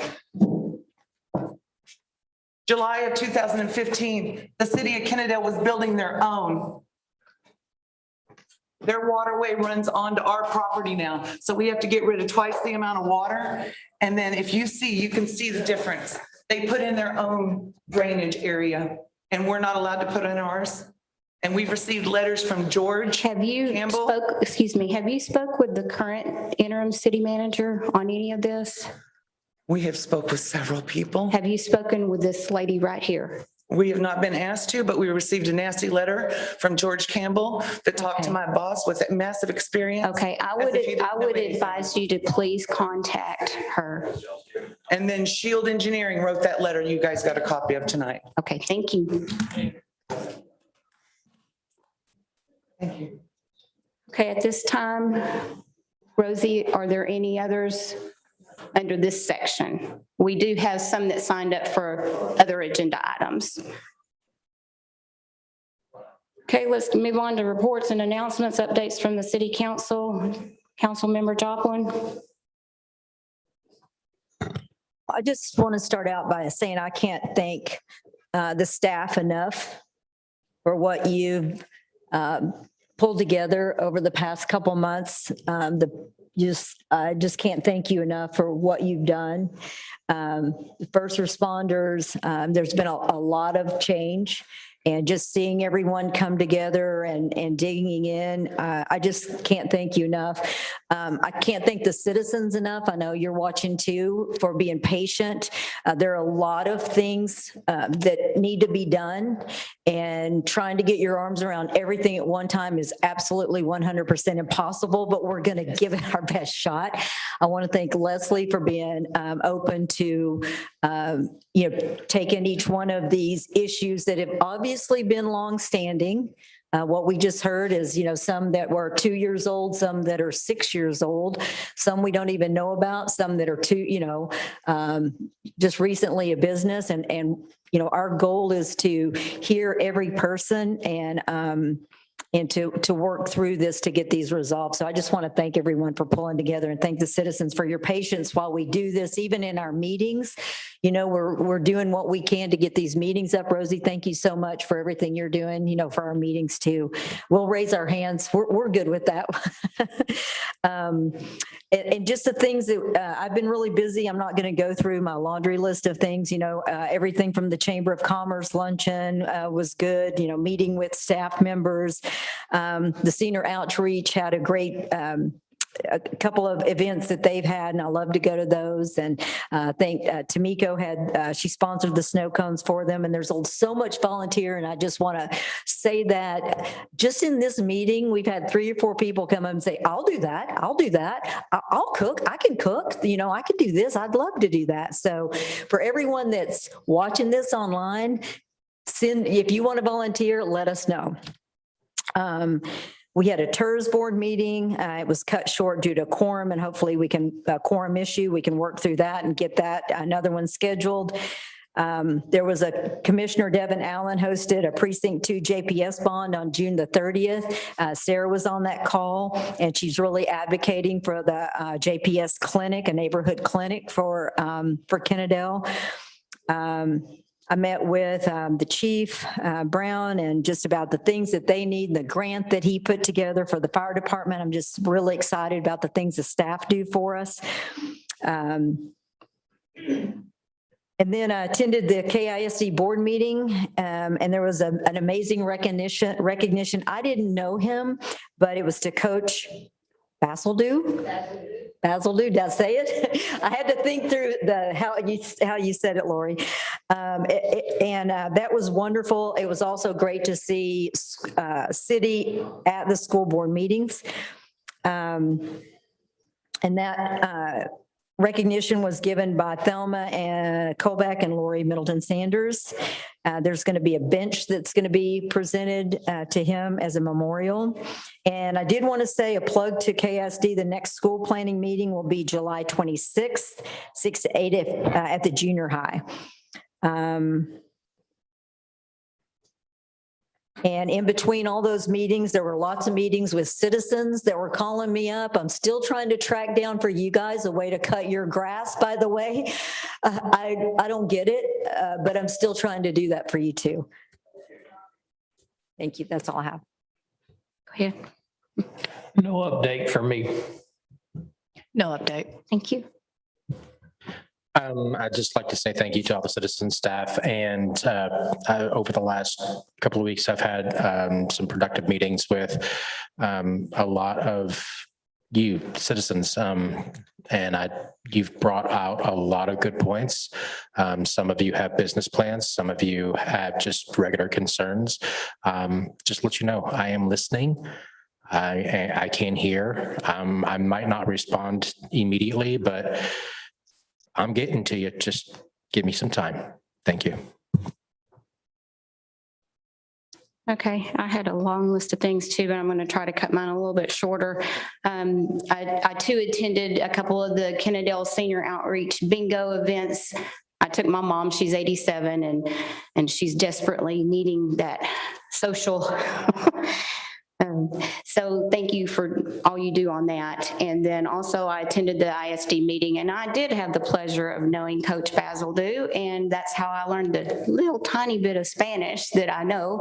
And of course, my husband, he had him as coach, and he was a very respectful man. And that was an honor that I was glad I was there at the council, at the ISD meeting to hear. And I also took advantage of that time. I got there a little bit early, introduced myself to the ISD board.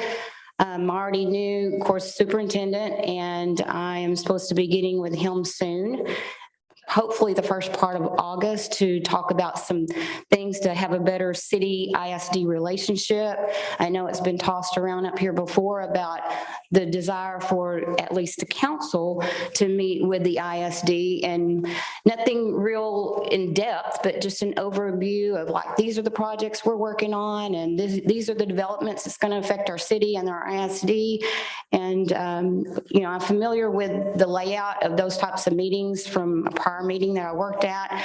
And there's an agenda. So you have, you know, some organization there, and everybody's on task with that. And then, of course, as a result of this meeting, now I added a couple other things on my list to maybe to talk with G on, as far as the safe routes to school issue that was brought up, as well as if Amanda gives me her blessing, then maybe put a plug in for the culinary students there. And then also, Leslie and I attended a meeting. It's set, and I hope I get this right, Southeast Tarrant Transportation Meeting. And that was very beneficial. It was, thank you for inviting me to come.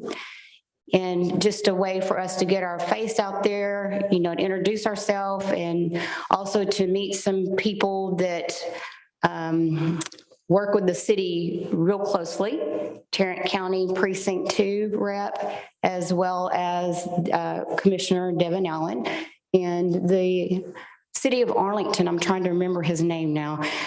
He's the one that works with the Sublet Road project, but it was a different gentleman that came here. That was real informative, but I think the best news, and Leslie, correct me if I get this wrong, had to do with the Tarrant County bond election. And the gentleman that spoke, he is on the board that's on the rating committee.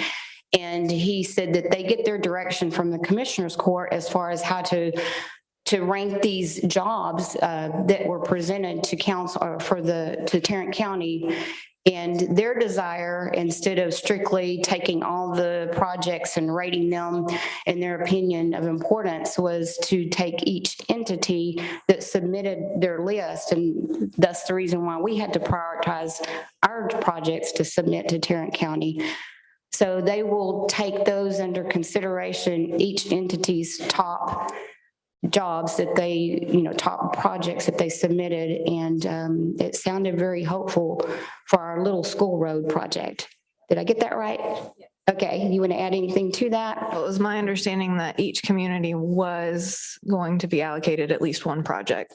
That was direction from the commissioners. So yes, so that was very positive news. And then I guess I'm going to end my section with a proclamation to the police department. And I'm not liking to stand up and all, but if I can, I'm just going to read this from here. That way people can probably hear better. This was for National Night Out for the police department, and that's going to be held on August 3rd, Tuesday. I was used to that being in October, so I was kind of surprised when I seen the August date. So proclamation designating Tuesday, August 3rd, 2021 as National Night Out in the city of Kennedale, Texas. Whereas the National Association of Town Watch, NATW, is sponsoring a unique nationwide crime prevention program on August 3rd called National Night Out. And whereas the 38th Annual National Night Out provides a unique opportunity for the city of Kennedale to join forces and thousands of other communities across the country in promoting cooperative police community crime prevention efforts. And whereas it is essential that all residents of our community be aware of the importance of crime prevention programs and the impact that their participation can have on reducing crime in the city. And whereas police community partnerships, neighborhood safety, awareness, and cooperation are important themes of the National Night Out program. And whereas a celebration is planned from 6:00 p.m. to 8:00 p.m. on Tuesday, August 3rd, 2021 in Kennedale Town Center Park. Now therefore, I, Mayor Linda Rhodes, do hereby proclaim August 3rd as National Night Out in the city of Kennedale, Texas, and urge the community to gather in Town Center Park to get to know each other and share concerns, strategies, and ideas for a stronger community. Thank you. Would you like to come up and receive?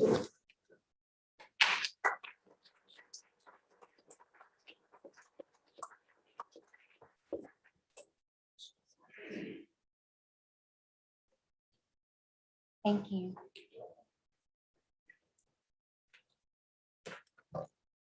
Updates from the city manager?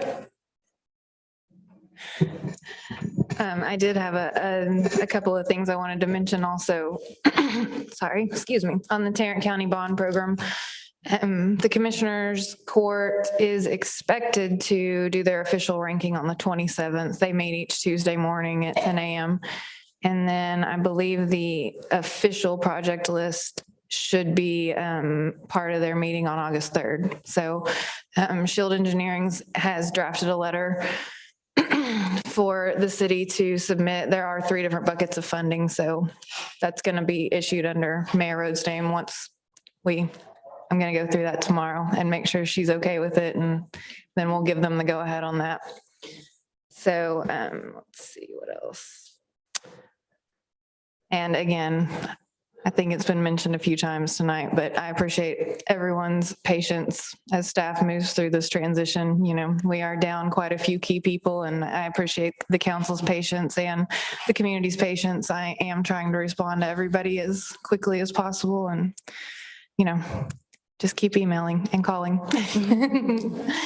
But okay, so we are offering virtual access now on the YouTube channel. So tonight's video should be posted for anybody to see immediately afterwards. I think my largest announcement that I would like to make tonight is that Lakita Sutton and her staff were notified this week that they did receive the Distinguished Budget Presentation Award again this year from the Government Finance Officers Association. It's a substantial achievement.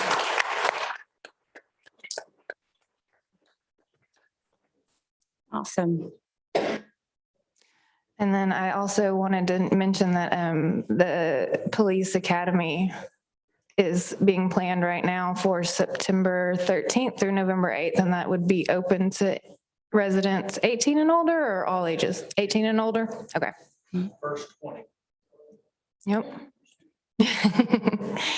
And if council has anything else they'd like for me to update on, those are the only highlights I have. Okay. Thank you. Next up is financial reports for the city and the EDC. Lakita? Good evening, Mayor and Council. Including your report, in your packet, you have a copy of the financial reports from June 30th, 2021. I wanted to kind of talk about just a few things that involve some of the major funds. Of course, we know all of the summaries for the major funds can be found on the very first page. For the general fund, we are on track. So if you look at page 2, you can see that we're tracking at 95% on our revenue and 69% on our expenditures. Expenditures are tracking a little bit behind at this time, but that's just due to timing for different projects and different programming. So, and we have had a few vacancies as well. So, but to offset those vacancies, I kind of want to talk about the fact that we know we have had, 4 major vacancies in the last month or so. And due to the tenure of those employees and, severance packages of any contracted employee, we will have payout amounts that will have to come from our general fund balance. And so we just want to, be aware of that. Our HR policy allows for payout of vacation and sick time for certain hours. And so with the amount of tenure that some of those employees had, that is becoming quite substantial. So if you see a certain department bump way up in the next couple of months, that's probably why. The vacancy itself will allow for some type of savings, but it probably won't wash out what we'll end up paying out for those particular employees. So that's something to keep in mind for the general fund, but we are tracking on time. I'm happy to report 95% on our expenditures, which is right on time for this time of year. Last year, we were at 92%. The water sewer fund is in good shape right now. If you look on page 4, you will see some of the detail of the water sewer fund as far as where we stand right now with expenditures and revenue. When we made the budget, well, let me back up a minute. On the original budget, we were looking at a 44% fund balance. So if you look on page 4, you'll see in the original budget, if you follow that line all the way down, you will see a 44.8% number, okay? Now, with the budget amendment, that changed a little bit to 64.1%, which is a very good fund balance. But I would like for the council to keep in mind that we have several placeholder items that we have not been billed for from the city of Arlington, okay? As you're aware, this year we completely moved our utility billing operation to the city of Arlington's. We have operations, certain obligations within that contract from 2019 that we will be eventually invoiced for. And in addition, they are working on the connector line to start supplying more water to Kennedale as we try to decrease our water supply from Fort Worth. And so at some point, some of those invoices are going to be coming in. I don't know when that's going to occur, but you guys know our budget is not a financial statement, it's a planning tool. So for right now, this is the fund balance that we're looking at. It's not necessarily what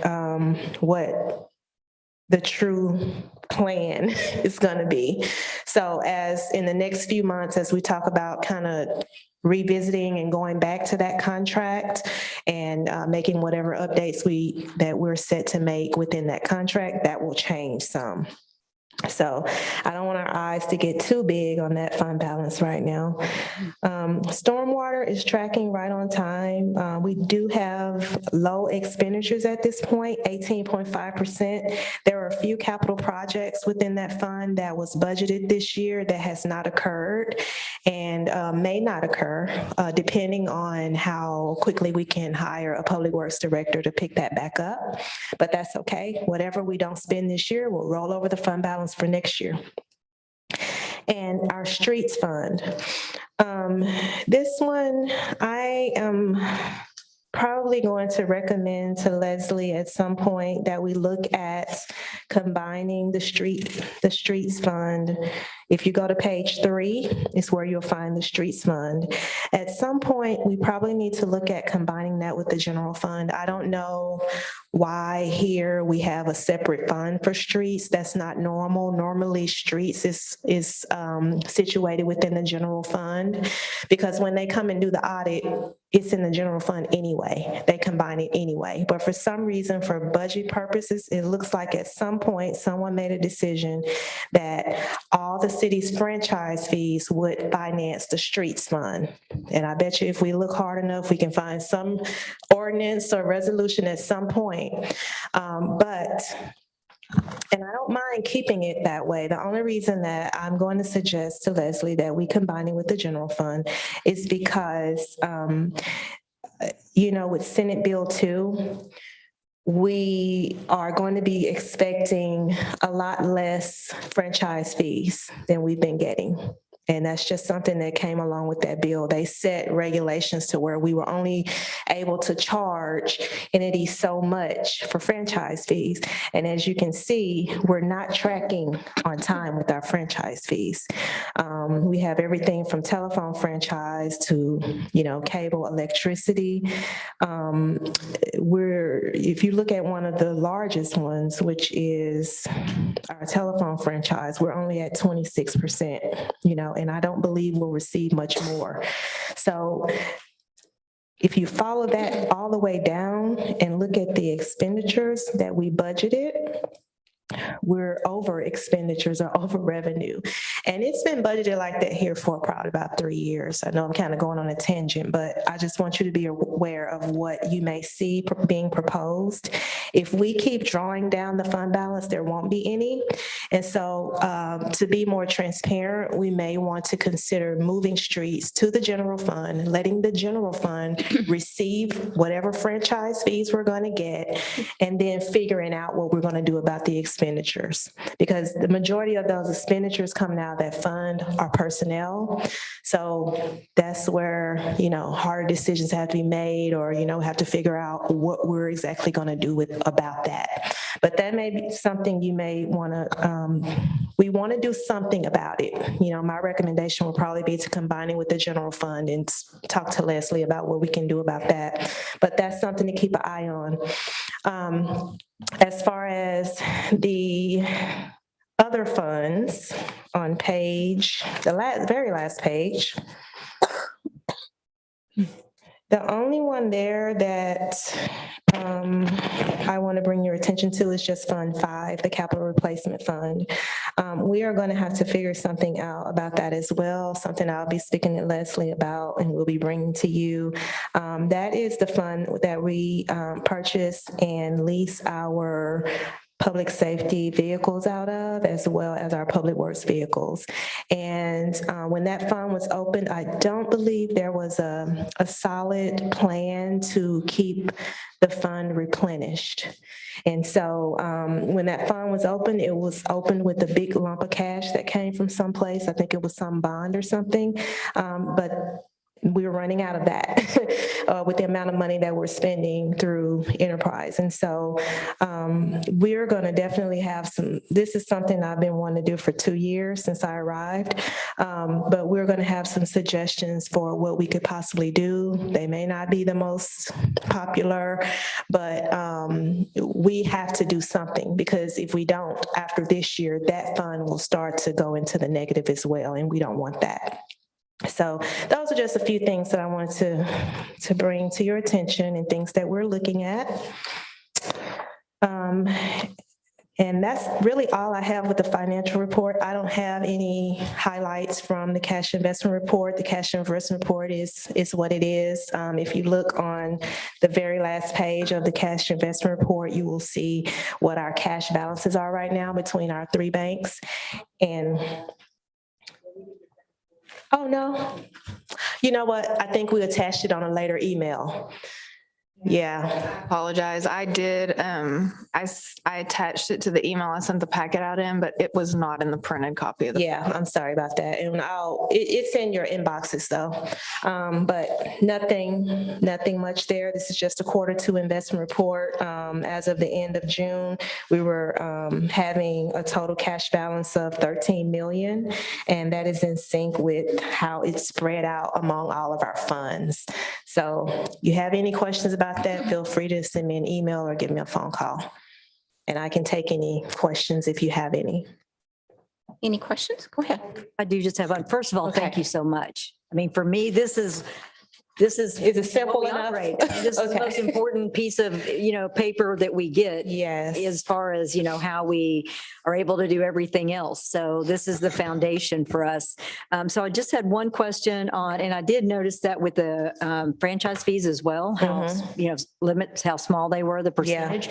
But I did have a question on the franchise fee cable. There was a big, it looked like a $96,000, almost $97,000 for June, which was more than the whole year. Yeah, I will have to go back and look at the general ledger and it's see good. what I'm that. not complaining. Right, and to see what that was. I don't know if it may have been a catch-up payment, but I couldn't say right now because I would have to look But and it's see. still brought a bit, still, it's only a 37.9, but actually that's probably not accurate if the budget was for the year 53 and that 1 month is 96. Yeah, I don't know what we would have received that much over budget because I would. Year to date then would be much more. Yeah. Yeah, and then, the total year to date, I mean, like I said, we're still tracking a little bit behind and we may have actually received all we're going to receive this year in franchise fees. But I mean, if 1 month was 96 and the whole year was budgeted for 53. If it's correct. Yeah. There may have been a coding error, so don't, but yeah, don't get too excited. No, but I will definitely give y'all an update on that. Okay, thank you. Well, I like the idea of the street fund. That's like, ooh, that's an interesting idea. Yeah, to kind of, to just consolidate it, make it more transparent and what we have, what we don't have, we don't have. And I've been wondering about that lease all along because that happened about right before 2017. That was right at the beginning of 2017. And I've been wanting to dig into that a little bit myself. So thank you. Any other questions for Lakita? No? Okay, thank you and congratulations. Thank you. Very proud of you. Thank you. And your staff.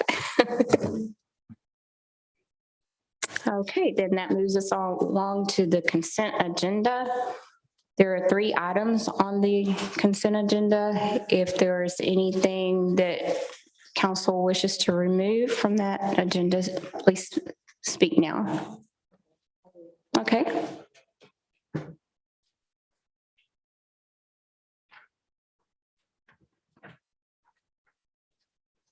I'd like to pull 2 and 3. Okay, is everyone okay with leaving item 1? Okay. Just a note that the consent agenda does not include the minutes from the last meetings. Due to all the extra work on staff, that will be on the August agenda. So in saying that, do I have a motion to approve the consent agenda item number 1, which is authorize staff to execute an agreement with North Central Texas Council of Governments for the acceptance of a grant? I'll move to approve consent agenda 1 to authorize the staff to execute an agreement for the acceptance of a grant. Have a motion. Do I have a second? Second. Okay, have a second. Any further discussion? The only discussion I'd like to add is just letting everyone know what this is, and it's the grant for the fire truck. So it was 25% grant that'll go towards the fire truck purchase. So that's what this is for. Okay, we have a motion and a second. Show of hands for approval. All in favor? None opposed? Okay. Item number 2 under the consent agenda was removed, and it is consider approval of an ordinance amending the senior and disabled discount provisions of the current water sewer rate ordinance by extending discounts to a surviving spouse for the remainder of the fiscal year. Councilmember Joplin. Okay, I also just wanted to bring this to the attention that since we did this a few months back, that the seniors and the veterans that had this have not been receiving their discount. Is that correct? Okay, so what we did is we went from a 2-year to a 5-year, and apparently there was some wording that needed to be readdressed, and that's why we're looking at this again now. So I just wanted to review, just to make sure that everyone understood that that we're going from a 2-year to a 5-year. And my question is, we were going to review the application process because that was a piece of this that was very difficult for the seniors. And they didn't know where they had to go to do this. The paper process was difficult. Did they have to get it notarized or not notarized? Who did they turn it into? So there was a lot of confusion about that. And you had mentioned that you were going to look into possibly streamlining that process for them. Is that something that's been done? That hasn't been done. did reach out, to try to work through that. With the city manager, we hadn't got to that. He hadn't got to that yet. And so I'm more than open to looking at the application and seeing, what the problems were with the application now. And I may have to get input from whoever has issues, because I personally haven't had a complaint about the application itself. So that's certainly something, I can get with Leslie and we can kind of look at that. I think if you could just tell us where where to tell, because we do get calls from citizens. I have one right now that, needs help, and tell them, I would love to do it for every senior that calls me, but it's just not possible. Yeah. So if I could give them some direction on where to go, what to look for, what they're going to need to do and have. Yes. And where they're going to take that. And, so that it's easy for them. A lot of them don't have computers or, it's kind of difficult for them. Yeah. So however streamlined that we can make that for them, and so that we can provide as council, when we get those calls, we can not just send them to you. Yeah, I can send the council a step-by-step list of what they need to do and what they need to have and what the application looks like now. It's all on the website, but I know a lot of our seniors don't know how to go there. And when they do, it's too congested and they can't get to it. And so I will send a step-by-step something to you all when you get questions. And then in addition to that, I'll work with Leslie to figure out and make it better streamlined online. Perfect. Thank you. Mhm. That's all I have. Okay, did you want to make a motion to approve? Thank you. Yes, I will make a motion to accept the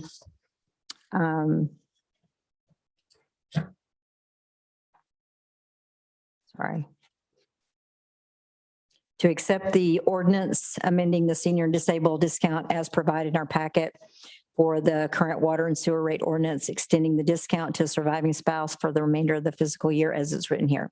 Okay, we have a motion. Do I have a second? I'll second. Okay, any further discussion? Hearing none, we can call for a vote. All those in favor, raise your hand. Okay, unanimous, all in favor. Okay, and item number 3 was pulled. Consider authorizing the interim city manager to enter into a professional services agreement with Shield Engineering for engineering, design, and services related to the Safe Routes School program. And Okay, so thank you for that. So I guess my biggest concern is what I want to make sure of is I don't want to vote for this extra $100,000 because I think the original 37,000 came out of the street fund, if I'm not mistaken. I think I've got the paperwork on that. I just want to make sure that this $100,000 that we're going to get the match. That we're going to get not the match, but we're going to get the other 800,000 or whatever the additional is for the safe routes. I just want to make sure we're going to get that before we vote on it. And I think that was the biggest concern is the sidewalks are needed, but we just don't want to spend the money unless we know we're going to get all the money for the project. Right. Is there a way for us to know for sure 100%?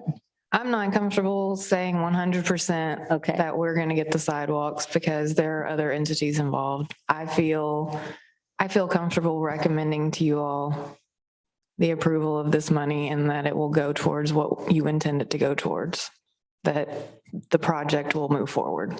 And the city of Kennedale can reserve the right to not give us notice to proceed until you have all that information as well. If you want to, it's up to you. But I'm assuming, and we were talking about it during the break, I'm assuming that there was something that went to the mayor, or not the mayor, well, maybe the mayor at the time, or George Campbell or Larry. I just don't happen to have it either. So I'm with Leslie on that. I don't have a physical anything in my hands to say. I just know that we had a meeting and they said, you guys are approved. And so we need to get this moving forward. But it's whatever you guys feel comfortable in. Like I said, if you wanted to approve it and say, until Leslie's not allowed to give you notice of receipt until you guys have this paper. That's an option, and whatever you guys want to do. I would just like it contingent or whatever word you want to use, on that, and just make sure that we know that when we're voting for this, we're voting for it knowing that that money's coming. Yes, I agree. Thank you. Okay, and I had one speaker sign up, Sarah.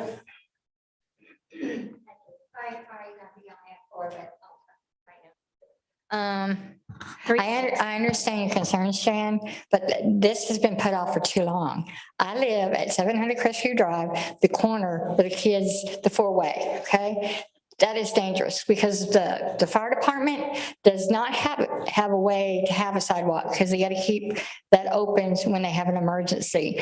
I don't care if you put one on my side of my yard because the kids are having to walk on the side. And I tell the kids when I'm out there, go ahead and walk on my grass. It's fine. I'd rather you walk on my yard then you get hit by a car. So my husband and I kind of like stay out there in the afternoons to let the kids know they can walk through our yard. That's like the unwritten rule on our street, because we have the buses, we have cars. I almost got a ticket because my truck was in the yard, but I'd rather have my truck in the yard. So when the cars are like this, the kids have a safe way to walk, and it's not gonna jeopardize them. That is the busiest street. I know Reeves is busy. I know Paul's, Timber Lane is, but Crestview, because it's the four-way, and also going up to the light, they need sidewalks all the way up because that's it's a very narrow road, and you only get that wall, and the kids could fall over the wall. You know how it is. So we need to wait, but be cautious about what the money's spent on, but the kids, much more important. Okay, thank you. Would you feel comfortable if the motion was worded contingent upon that? I mean, clearly the council can do whatever they see fit as far as the motion goes. Okay. Okay, then at this time, I'd like to open the floor for a motion. I'll just make a motion to, but I did want to say that I'm 100% for the sidewalks. I live in that neighborhood and I see the kids. I'm 100% for it. But we have spent money. This has been an ongoing thing, and just want to make sure that the project is going to happen, before we spend another $100,000. So that's all that so I would just make the motion as is to authorize the interim city manager based on the information that we've heard tonight, to enter the professional agreement as listed in our consent agenda. Do I have a second? So just to clarify, you do not feel like you needed the amendment to make it contingent? I do not. Okay, I'll second. Okay, I have a motion and a second. Any further discussion?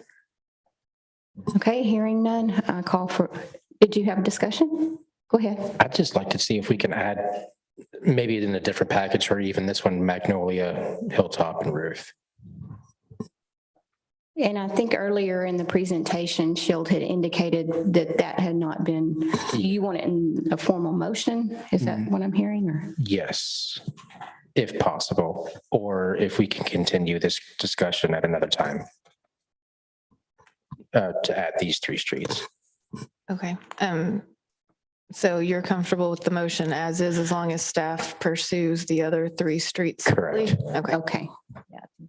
Okay, so then the motion stays as is. Okay, thank you. Okay, so we call for a vote with a show of hands. All those in favor, raise your hand. Okay, unanimous. Now, items for individual consideration. I'm going to move item number 1 to be addressed after executive session. That item being authorize the interim city manager to prepare bidding documents and publish notice for the sale of 5412 Kennedale Street. Moving to item number 2, consider authorizing the interim city manager to execute change order number 1 for inland pipe rehab submitted by IPRSC in the amount of $23,517.37, which is part of the Kennedale sanitary sewer improvements. Leslie? This is one where I'm gonna have to beg for your patience with me. Shield is here and they can probably provide you a lot more information than I could. This is part of a budgeted project and it's a budgeted payment within the project, as far as I understand. Correct, Craig? Yes. Or no, is this one the change order or? This one Yes. is Okay, change order and then I we're not apologize. talking about the second one yet. This is the Kennedale back and forth challenges we had that y'all are very well aware of. If I'm able to answer any questions, I'm trying to get Leslie up to speed as quickly as possible. I don't have any questions. I live in the area and I knew all the problems that were there and was also on council when we voted to do that. So I know these are just the additional cost of that project. So I don't have any questions. Did you have anything to add, Leslie? No. I really don't. Shield's the expert on this one and I appreciate you all staying. Yes, thank Go you. ahead. Go ahead. Go ahead. Gary, no, go. I was just wondering, is this work that's already been done or being done or about to be done? Where are we at in the process? It's work that it's completed now, Max. It's completed. This is Completed? just the final Okay. pay apps. All right, thank you. Yes. Go ahead.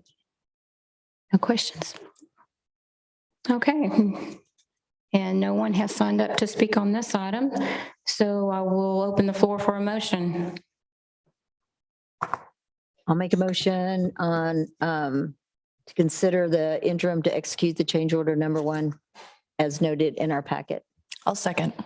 Okay, we have a motion and a second. Any further discussion? Hearing none, I call for a vote with a show of hands. All those in favor? All in favor, unanimous. Item number 3, consider authorizing the interim city manager to execute a pay estimate to PM Construction and Rehab LLC in the amount of $60,525 for the Kennedale sanitary sewer improvements. Leslie? This is the same project, correct? Same project. Okay, and the only thing I did want to mention on this is we are expecting another payment of about $36,000, correct? And before this project's closed out. Right, the retainage fee. So this is not the actual final payment, but we're getting close. Okay. I'd like to open the floor for a motion. I'll make a motion to authorize the interim city manager to execute and pay to PM Construction as listed in our agenda for $60,525. And I'll second. Okay, we have a motion and a second. Any discussion? Okay, hearing none, call for a vote. All those in favor, please raise your hand. Unanimous. Item number 4, consider approval of a resolution authorizing publication of notice of intent to issue certificates of obligation to finance street, sidewalk, and related drainage improvements at various locations in the city and the acquisition of public safety vehicles and equipment. Lakita. Okay, Mayor and Council, we've, at our last meeting, we had Samco available. Luckily, they were able to come back this evening to listen to have our 6 million still on the table. Last time we talked about this kind of being our last opportunity to move forward with it. And so tonight, what we're doing is considering issuing the notice of intent, which is the first of several legal requirements that have to take place before we could actually receive the funds. But just in summary, this is for street projects in addition to public safety vehicles, fire engines specifically, and an ambulance. And Samco is going to structure the debt in a way that is legal within those purposes.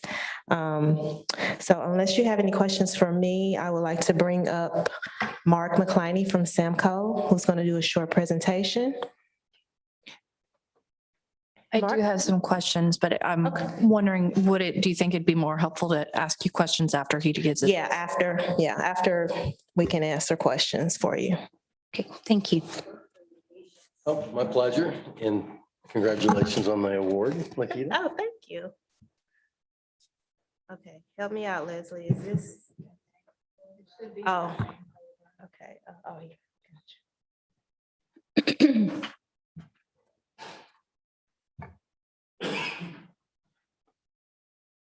There we go. Is it just perfect?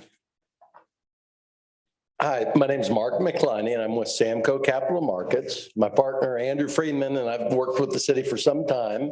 When you borrow money and issue certificates of obligation or tax notes or refunding bonds.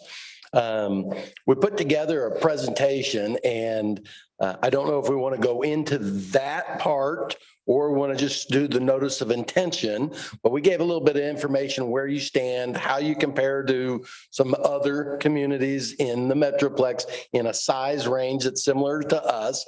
And I'm happy to go through that, or because your meeting's been quite long, we can just go to the notice of intention. So I'll leave it to you all for that.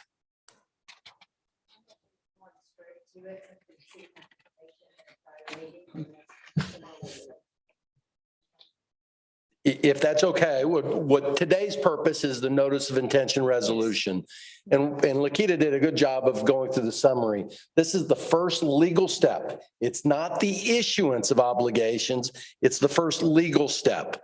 So if council approves this, we would then have to post the notice on your website and publish it 2 weeks in a row in your legal paper, giving your citizens notice that you intend to issue $6 million. That gives them the right to petition you, call you, direct you, say, yes, we like the project. No, we don't like the project.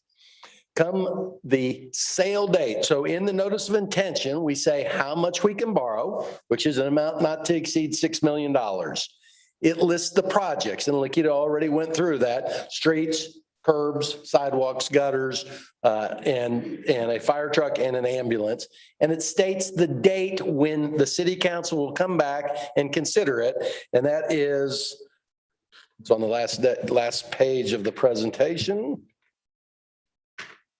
September 21st. That also ties into, and one of the things Lakita didn't go through is, in order to have this on your tax rate, the COs have to be sold before final and formal adoption of that tax rate. We cannot sell or can't set the tax rate and then come back in October or November and say that the tax rate we set in September was for these bonds, because that would be an anticipatory tax.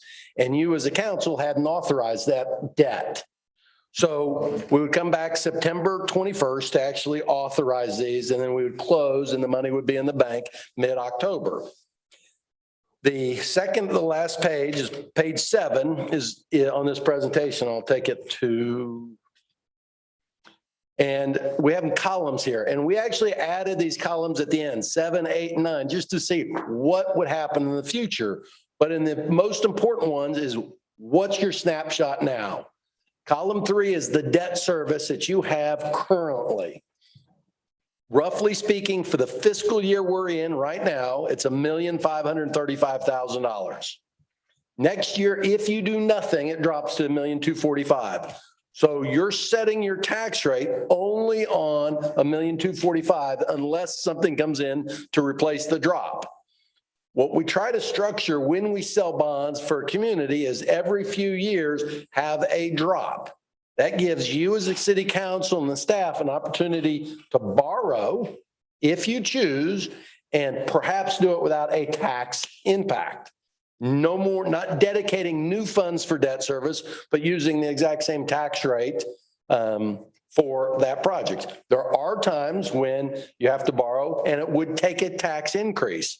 But when there's a stair-stepping process, it often leaves an opportunity for a council to do that. It also leaves the opportunity for a council to say, we don't have any projects, we'll let the tax rate drop. So those are business decisions that you all will need to make. So in that, we knew, just visiting with Lakita, that you all had projects. You had things that, large things that you needed to borrow for. And right there, we used the 6 million, and you can see if you take the 6 million, which is column 4, and add it to your existing debt, you get a new total debt service, column 5, and look to column 6, the projected INS tax rate. Roughly speaking, it stays right around 1914. That's your INS portion of your tax rate. The M&O portion operates streets, drainage, salaries, everything within the city. The INS portion of the tax rate can only be used for one thing, and that's for debt. So if you don't have debt, that INS portion of the tax rate has to decline. If the debt goes higher, it may have to go higher. And in this case, we're showing we could do it, roughly speaking, at the same INS tax rate as you have right now.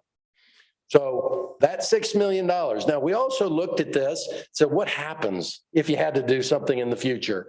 We put a bond issue next year, and it would take a tax increase.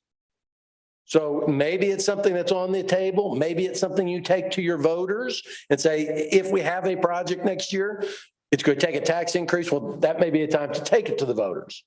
Here is an opportunity for some needed projects that tie into a drop in your debt service. So you funnel the new debt service into that. Now, one of the other things Lakita brought up is, yes, we'll structure that. So look at the column 4. We have bond payments that slowly increase and then decrease. Gets up to 418,000, then drops to 370. Why did we do that? We wanted to get the fire truck and the ambulance paid off in the 10 years. Because we're not going to have it 20 years from now. We don't want you as a city paying for it when we don't even have the apparatus. So we get that paid off in the front side. And when that's paid off, it drops. Now also look at column 5. And we always talk about that drop in debt service. If you don't do anything next year, just look at what that column does. It goes 1.565, 1.66, 1.6. Then in 2025, it drops again. A few years later, it drops again and it keeps dropping. So you as a council will have decisions in the future. Yes, you could borrow something next year, but it would take a tax increase. Maybe we don't want that. Maybe we take it to a bond election because it's something that's so needed. Decisions for you to make. But if you don't do anything, by 2025, you're going to have a drop and that INS tax rate will decrease again. Or perhaps council will say, now's an opportunity to do another street without impacting what's being already dedicated towards debt service. So that's roughly speaking how this would work if council approves it. So today is the notice of intention resolution. It's giving notice to your voters that you're contemplating a project. If and only if you all are pleased in September and say, yes, we want to proceed with this. We love these interest rates. I was at Saginaw right before this. We sold 20-year bonds at 158. Interest rates have come down extremely low. Again, earlier this spring, the 10-year treasury bond was working its way up to about 180, 178. And everybody said it was going to 2.5. Inflation's taking off. And since then, we know inflation's there because of construction costs. But since then, the 10-year bond yesterday went below 120. Today's at 120. Yesterday was at 117. So people are afraid that perhaps it's the virus is kicking back up and people are going to slow down in the economy. But in Saginaw's instance, they got a real boom because we got some of the lowest interest rates we've ever had there. This is not issuing today. This just allows you to take the next step. And we come back in September with the actual issuance if you all want us to proceed. That's the quick overview. And I could go into some of these other numbers if you're interested, which is just kind of comparison and shows where you're debt and shows how it's decreasing on the general fund. But I'll turn it to you, Lakita, if there's anything else I need to go into. We've talked about this more in depth. That's what Mark was saying, and you weren't at our last meeting, but we had already discussed about budget discussions and everything. Including this debt is going to impact our budget discussions. And so I wanted to make sure that we had a consensus if we are moving forward, so that we're discussing the correct numbers next month in all of the various meetings that we'll be having between August and the end of September. So. Okay. I think personally, this is great. I think we need to jump on it. And at the same time, though, it's council's decision. And I'm going to read what's in this recommendation. Council's action on this preliminary item. The council should only approve this resolution if there is a strong general consensus to then also approve the related ordinance. So with that being said, I'd like to have council comments if you have. We'll start with you, Julie. I have questions for them. I'd like to start with that. Yes.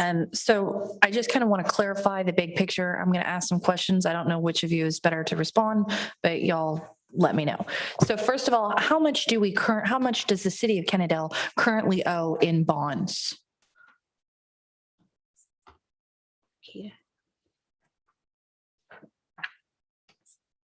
That's the annual payments. It Mm-hmm. doesn't say. And I don't have that with me. Hold on a second. It may be in the budget. And so I guess that graph that Lakita brought up, that just shows that we're paying 1.4 million every year, paying off the bonds that we do That's your have. principal and interest payment on your general fund.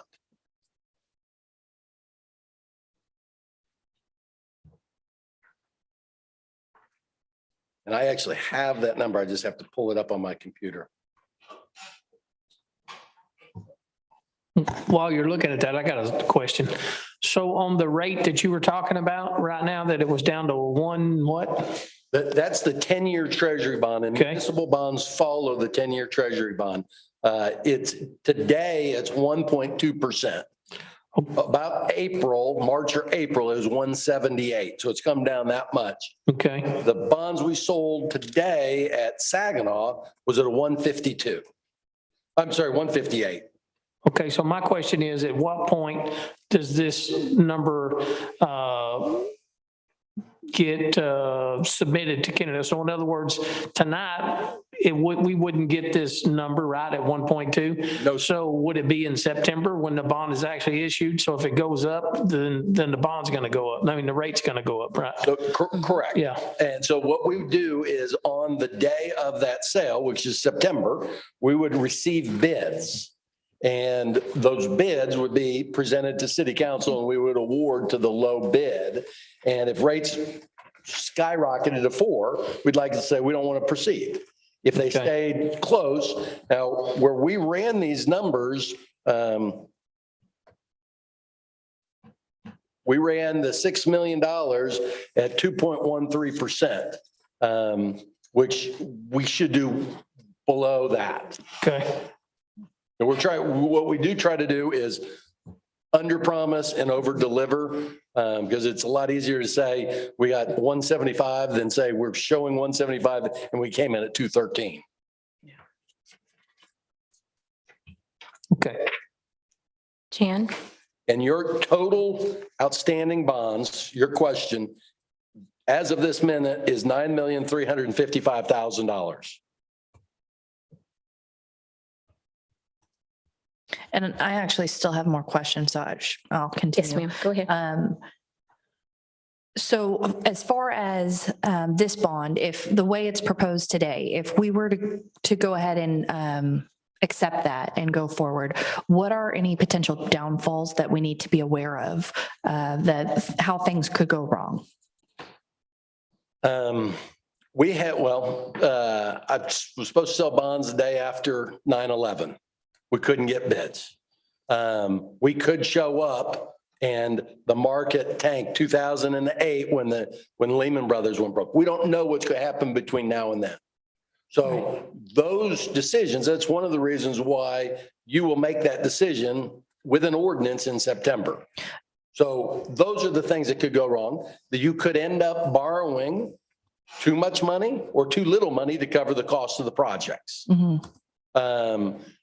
Interest rate risk is your biggest risk at this point. We list the projects. You can't then use it for city hall or anything else.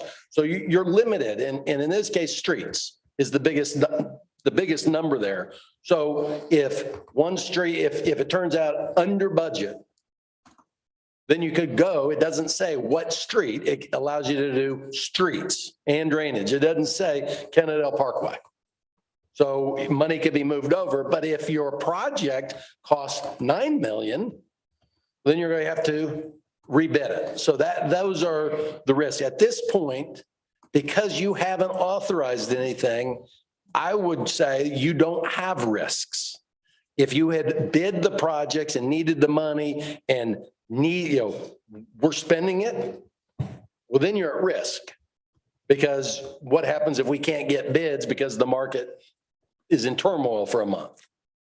So if you haven't started spending it, if you haven't, because you haven't authorized it, all those choices end up in your court. Now, one of the things, and Mayor, you brought this up, we want a good feeling because after today, if you approve it, we're going to then start spending money on getting a bond rating. Now, our fee, if you don't sell bonds, is waived. The bond attorney's fees is waived.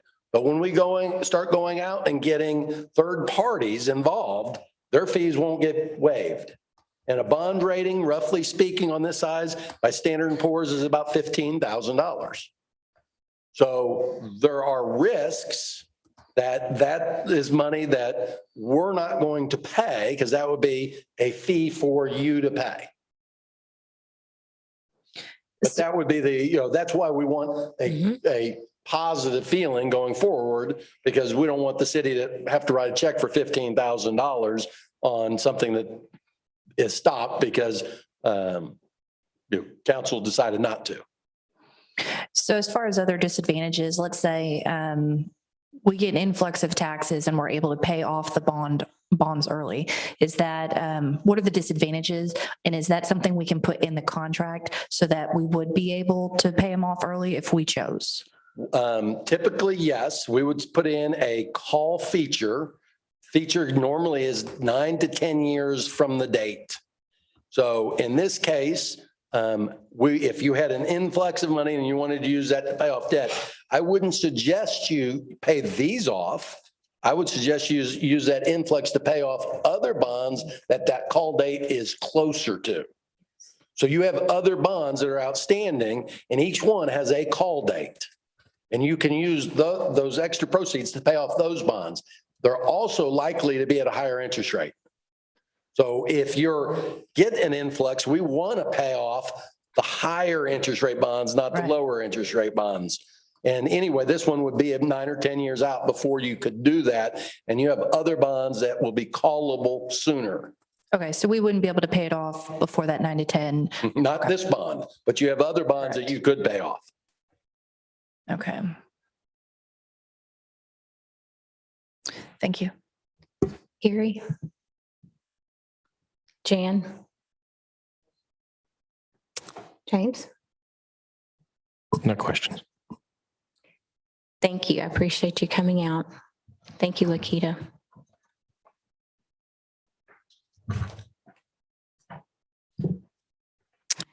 Okay, this is an action item. So I'd like to open the floor for motion.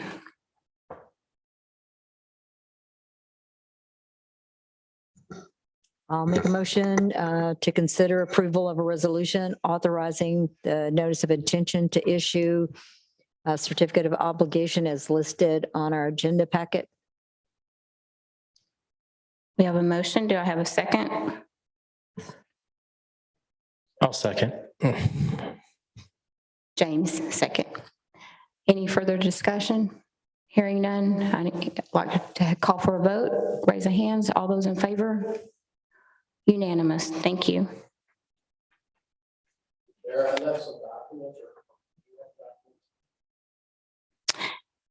And I did have, I'm sorry, Sarah, you had signed up to speak on that item?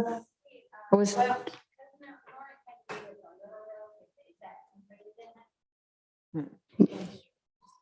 I'm sorry.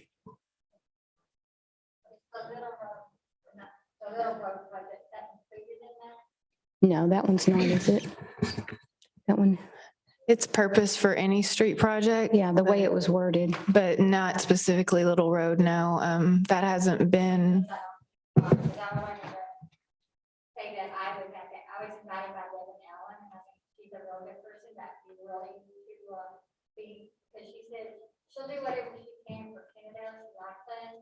I met her a few years ago, and I was invited to, and ever since like they kind of shot that I was there, but Devin invites me a lot, so a lot of it is because I'm an outreach person. And right. I wanted to get all the resources Little Road was one of those projects that we submitted to Tarrant County. Okay, yeah. People understand that we, don't want to like animals, but there's a way to see animals, so they're not killing or anything. But I don't know if y'all get it, but I get it, that we have to come together and agree mutually, and, do stuff that way. That we're serious enough to come together as one, so that Tarrant County takes it serious. Sorry. That's all. Mark, did you need something else from Yes. us? I think Mr. Connor wanted to ask something. Okay. You said earlier, it just dawned on me that you said earlier something about, someone asked a question of how much bonds we have outstanding left. You said somewhere around 9 million, is that correct? I think it was 9,355,000. 9,355,000. Okay, according to the Texas Bond Review Board, it's 12 million. And it's probably dated. This is to the date. That's to the date. Okay. But as of your last bond payment, I have the list here. The 2020 bond, you have 1,540,000, which was the original amount, and that's what's outstanding. You had 1,260,000 of the GO refunding bonds, and there's 1,145,000 left. The original issue.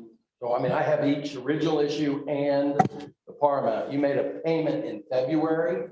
Okay. That I would suggest, I don't know that, I can look it up, but I would suggest that paid off probably $1.5 million of your, of that number, and reduced it. Okay, because I, just curiosity killed the cat, I guess. Just to say, because from what I'm looking at, I'm seeing a Comb Tax and Review CO from 2007, Comb Tax from 2007A, one from 2011, a GO bond from 2007, a GO bond from 2016, a GO bond set for 2020, tax notes for 2018 and 19. Again, those are what I'm seeing on here, but you're correct. If we might have paid something on those, they could have put it down. Before 9/30/20, Mhm. 12,635,000 outstanding. Yeah. Then 1,530,000 was paid off in fiscal year 20. Okay. And in fiscal year 21, 1,750,000 is scheduled to be paid off, which you make your payments in February. Okay. So I mean, it sounds like that 1,750,000 to get me to the 9,355, that's pretty close to that 1,750,000 without getting me my calculator to start calculating it out. But okay. You have principal payments scheduled in fiscal year 21, which is the one we're in. Yeah. At 1,750,000. Got it. And so if you take 12,635, which I'm showing is including the 20, knock the 20, 1,500,000 off, 1,750,000 for 21. We're around 9. Yeah, we're around 9 million. Okay. So the bond review board, when we sell, or once a year, we have to submit that to the bond review board. And the comptroller, I'm sure that was a snapshot, probably at the end of fiscal year 20 or into fiscal year 21. Okay. And so your payments occurred in February, and I probably hadn't picked it up. Yeah, I don't know exactly when this was dated. Unfortunately, I didn't see it. I just went to the website, pulled it up, and Oh, no, I mean, I'm using the website. Yeah. I can see it on the phone as opposed to. a big computer screen. Yeah. Can I just add something too that might help? Sure. There are some that are designated just to water. Okay. This is a general fund, and there are some that are designated, about 2,000 is designated for the water. So that may be. I was giving all bonds. Yeah. Outstanding, not just the general fund. Okay. So I was doing all you're bonds. correct, though. The general fund the general fund pays the majority of it. Right. And there's some that are paid by the utility Right. system, but they're all GOs or COs. Right. COs can be paid from either source. And so that's your outstanding. Okay, that was the total. Okay. And All right, we my do have that. apologies. We have a debt model that Lakita has it completely Okay. broken out between the general fund and the utility fund. Lakita, can I please get a copy of that? Thank you. Thank you, sir. We'll get to work on this with staff and be back in September. Thank you. Appreciate it. Thank you all. And I had one more person, but I think he has left. John Havali had signed up to speak for items for individual consideration. He did leave? Okay, I'm sorry. All right. We're moving on and we have no public hearing items. Go to executive session. At this time, it is 9:42 p.m. The city council is going to go into executive session pursuant to sections 551.071, 551.072, 551.074, and 551.087 for items listed on the agenda. Madam Mayor, may I request a small nature break? Yes. Thank you. We will meet, what, about 10 till? Give it about 10 minutes.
You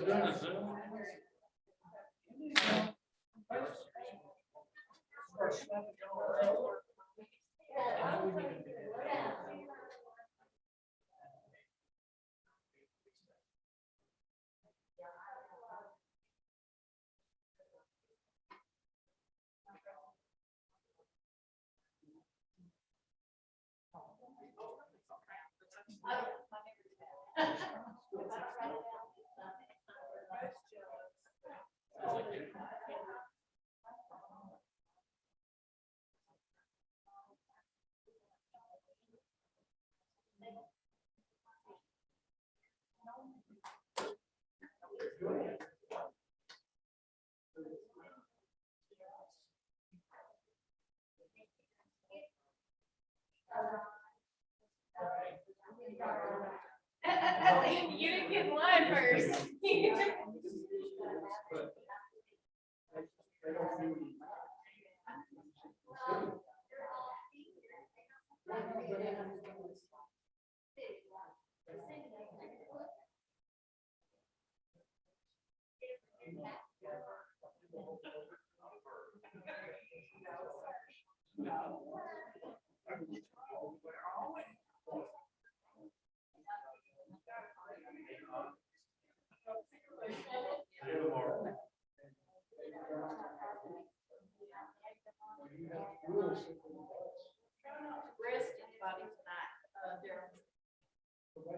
Hey, my handcuffs are working.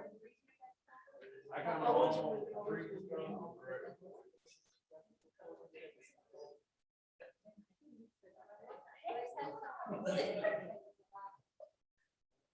That's it.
I'm gonna wait now.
I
didn't thank you.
With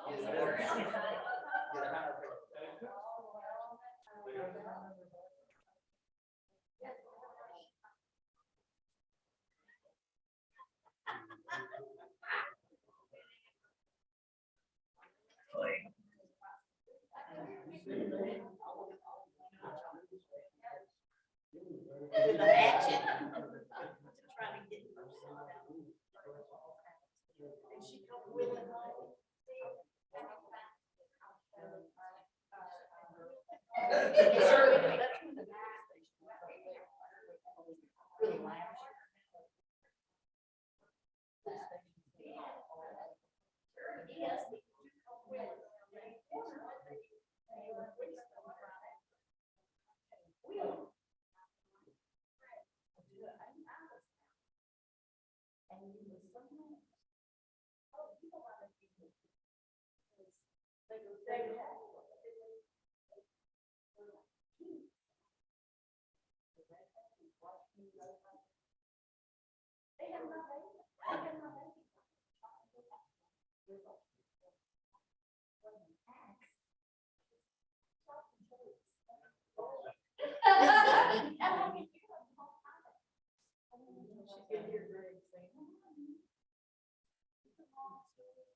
I've never done nothing like that. I don't do that.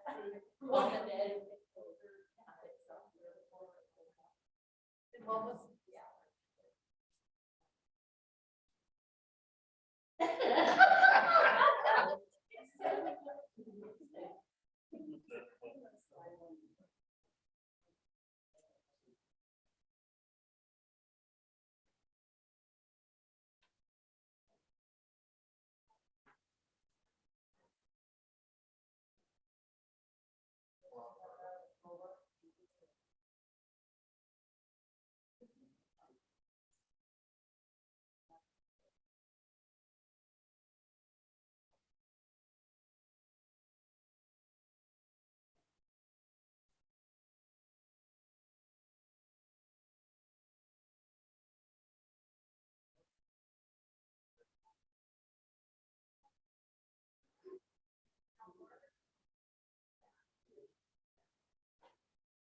You know I'm crazy.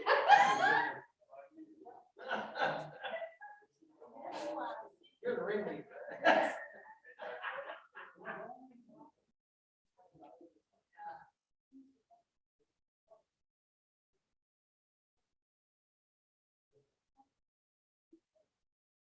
Oh, yeah, that one.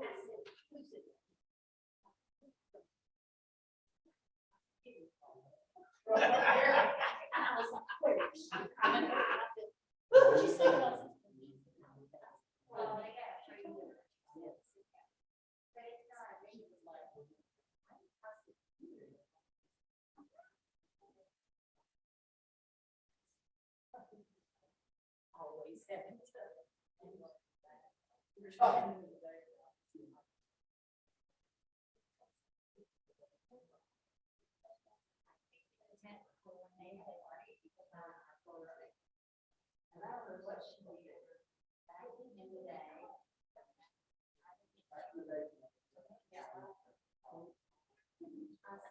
And then they turn around and we were right.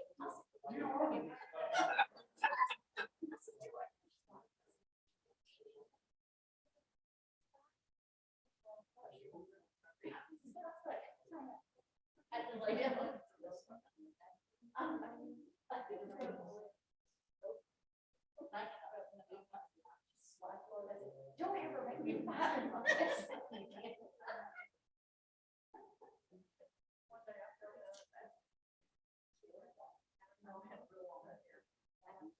Hair was spread all like a cocktail.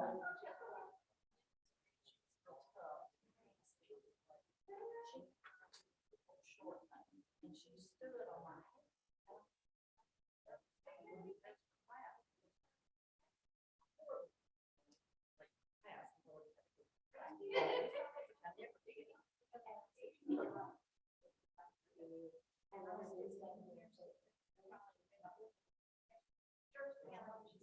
Get off her hair.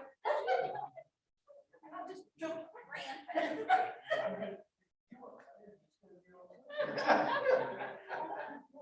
She was like a strong basketball player.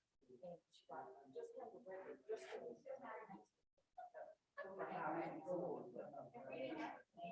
for the boys in the game. Tournaments.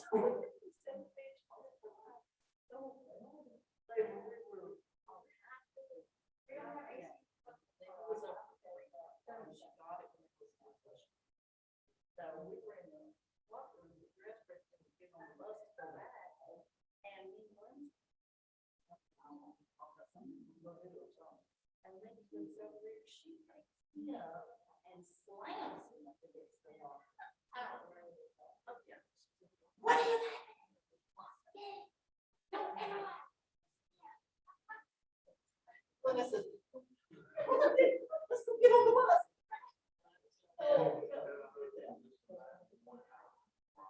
I went out of body experience. If she ever gets that look, make her guard your gun.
All right.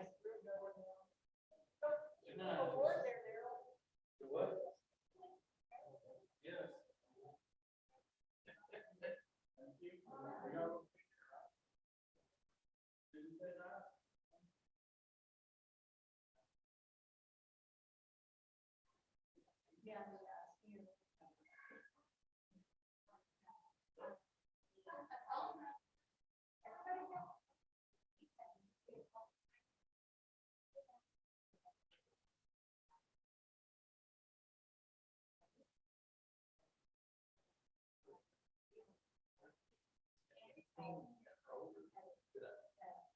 It's a citizen. We discussed it during the meeting.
Not blocks, excuse me.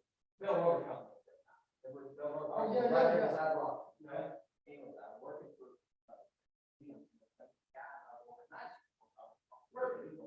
I was the guy that. After I left water.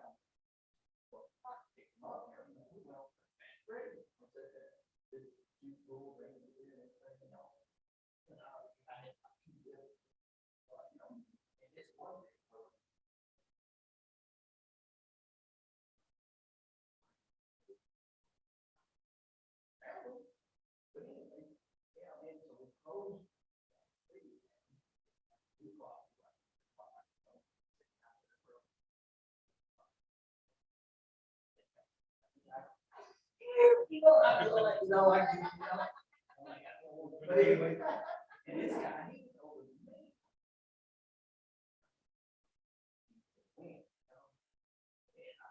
I was gonna have to take on. What he did over here. You go down, New Oak Road here where we're in. Trailer park down there. That guy, that's on.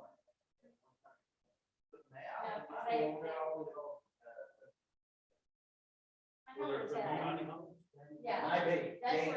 Yeah, that's where you live. That's where you live. Anyway. Oh, anyway.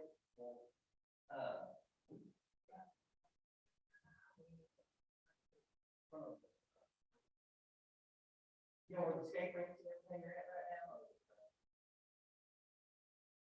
Just come across, Big Creek Bridge, everything, and the old, and, yeah, that's where it's at.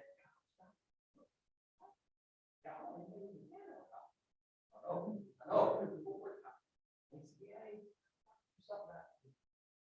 Something about, something on Howard. I got.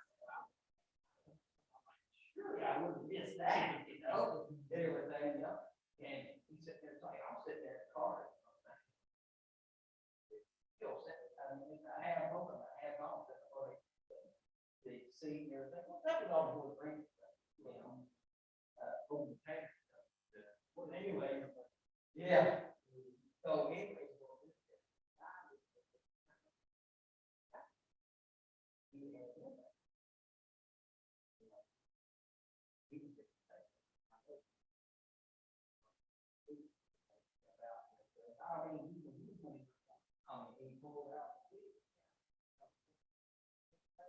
And he kept saying something about, because my butt was still in the back seat.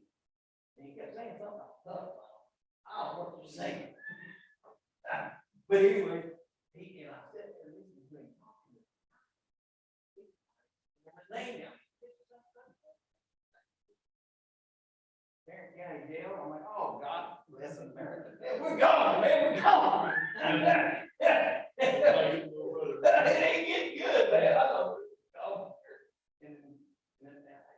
I told him, wait a minute. I said, let me try, because he's one in this, right?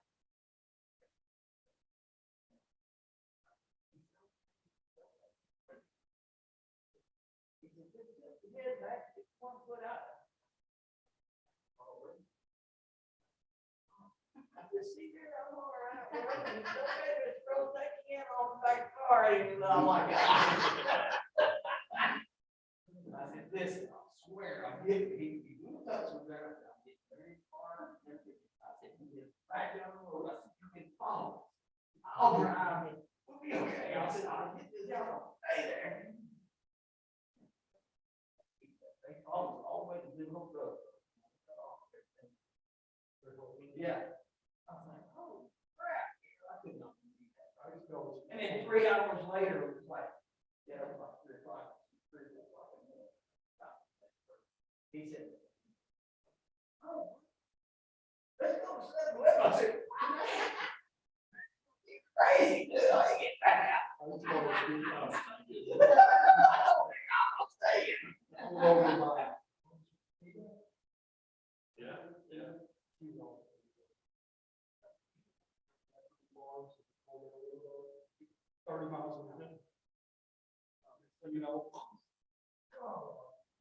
Well, you know, her husband worked there.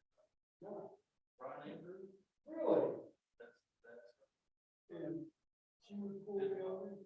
What are you doing? Going home? Still with my parents. What are you doing? Been drinking? What's it doing? All right, well, I pulled you over because your license wasn't right, wasn't quicker than I thought. No, it's not, because I replaced it from last week when you told me it was. Yeah, what did you mind? Well, okay, go ahead, I'll follow you home. Next weekend. Come over to the house. I know, and I know where I really got smart. Outside, Riverside. Yeah, where's that Riverside? You know, like, because I asked you now, you know, you can go in your house. You know, it's like, I don't need to like. The guy, you know, on Riverside. The dog. Somebody told me to do that, or that. So I got it out. This he saw me. Try to better. So I tried to use it. Now I'm coming in. I'll call that.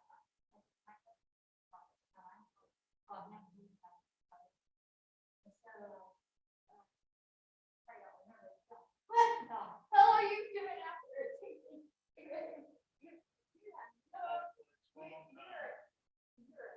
Young woman, you're pretty strong. You know, you're ready. You should know you. So I'm crazy. They don't care. They don't do all that. You all this stuff out of the park and in the park. That was the end of it. Our relationship. Don't ever come back. You know, my people were. That's the way I go to work. You're not helping her. You're not supporting your child. So get out. Go out. Get on.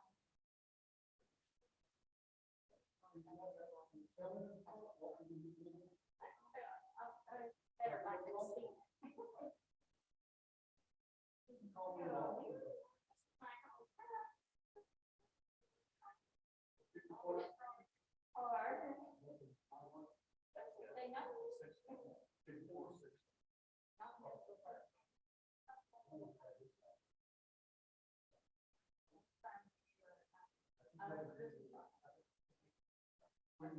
Before the water.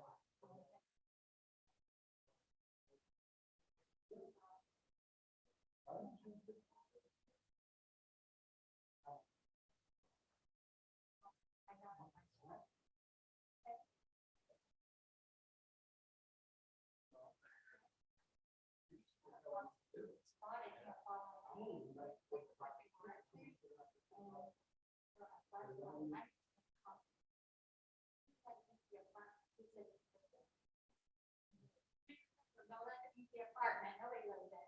Well, that taught me a lesson not to go shopping late at night.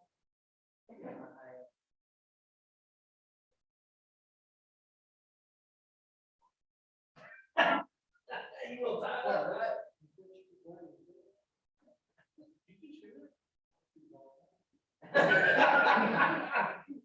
Well, nobody better come in the middle of the night in our house to try to rob us. Damn guy, he's not wanting to right. So what's your stance on this open carry? I'm okay with it. It's just got easy. No, that is. All the other.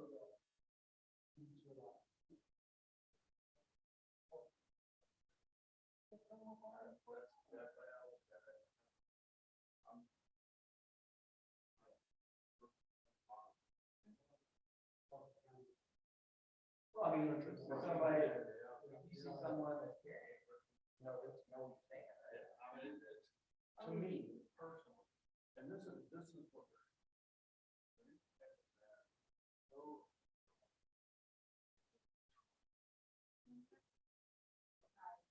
But you know,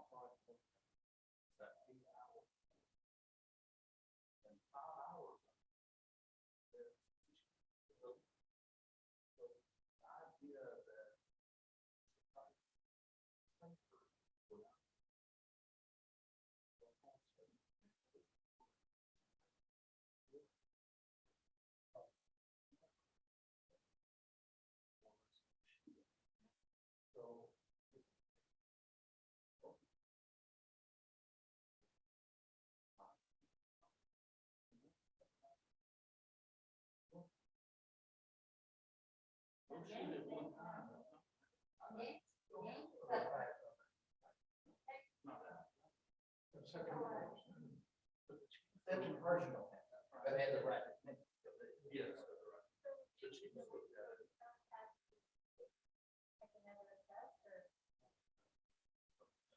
If you have a lot.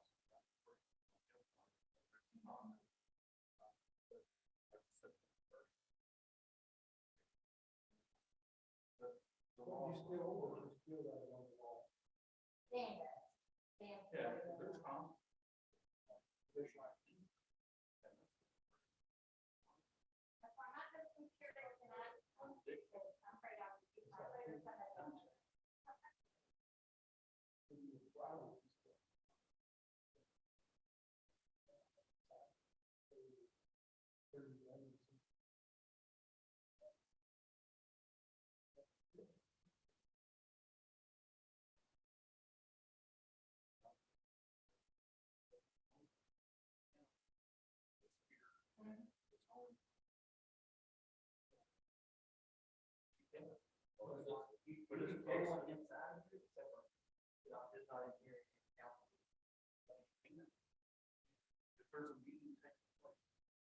I think it's posted on one of them.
No one waited for us. I'm so offended. I am really offended.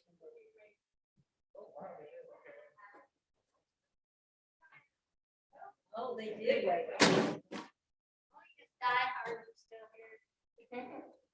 Die-hard fans?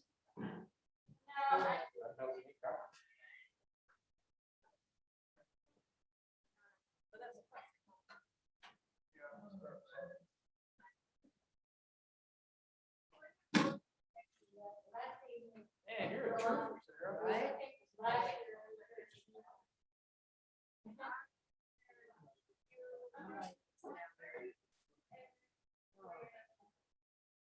Oh, good.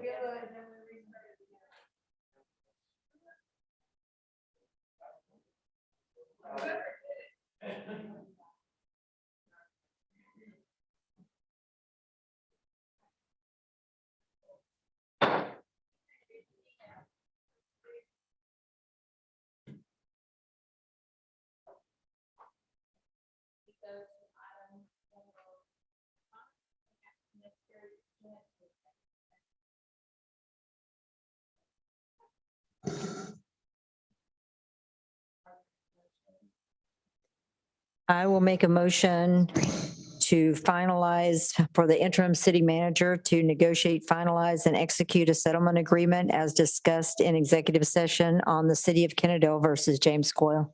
I'll second. Have a motion and a second. Any discussion? Hearing none. Open the floor for a motion. I'm sorry, for a vote. It's late. Yes, it is. Raise your hand if you're in favor. Yes. All in favor. Okay, now we go back to address item number F1 under items for individual consideration. Whether to authorize the interim city manager to prepare bidding documents and publish notice for the sale of 5412 Kennedale Street. I'd like to open the floor for a motion. I'll make a motion as you just described. And I'll second. Have a motion and a second. Any discussion? Hearing none. Open the floor for a vote. Raise the hands for in favor. All in favor. Motion to adjourn. We have a motion to adjourn. Do I have a second? Second. And approved. Okay, by James. All in favor, raise your hand. Unanimous. Thank you. Sarah, you don't have to go. You can't stay here. You don't have to go home, but you can't stay here.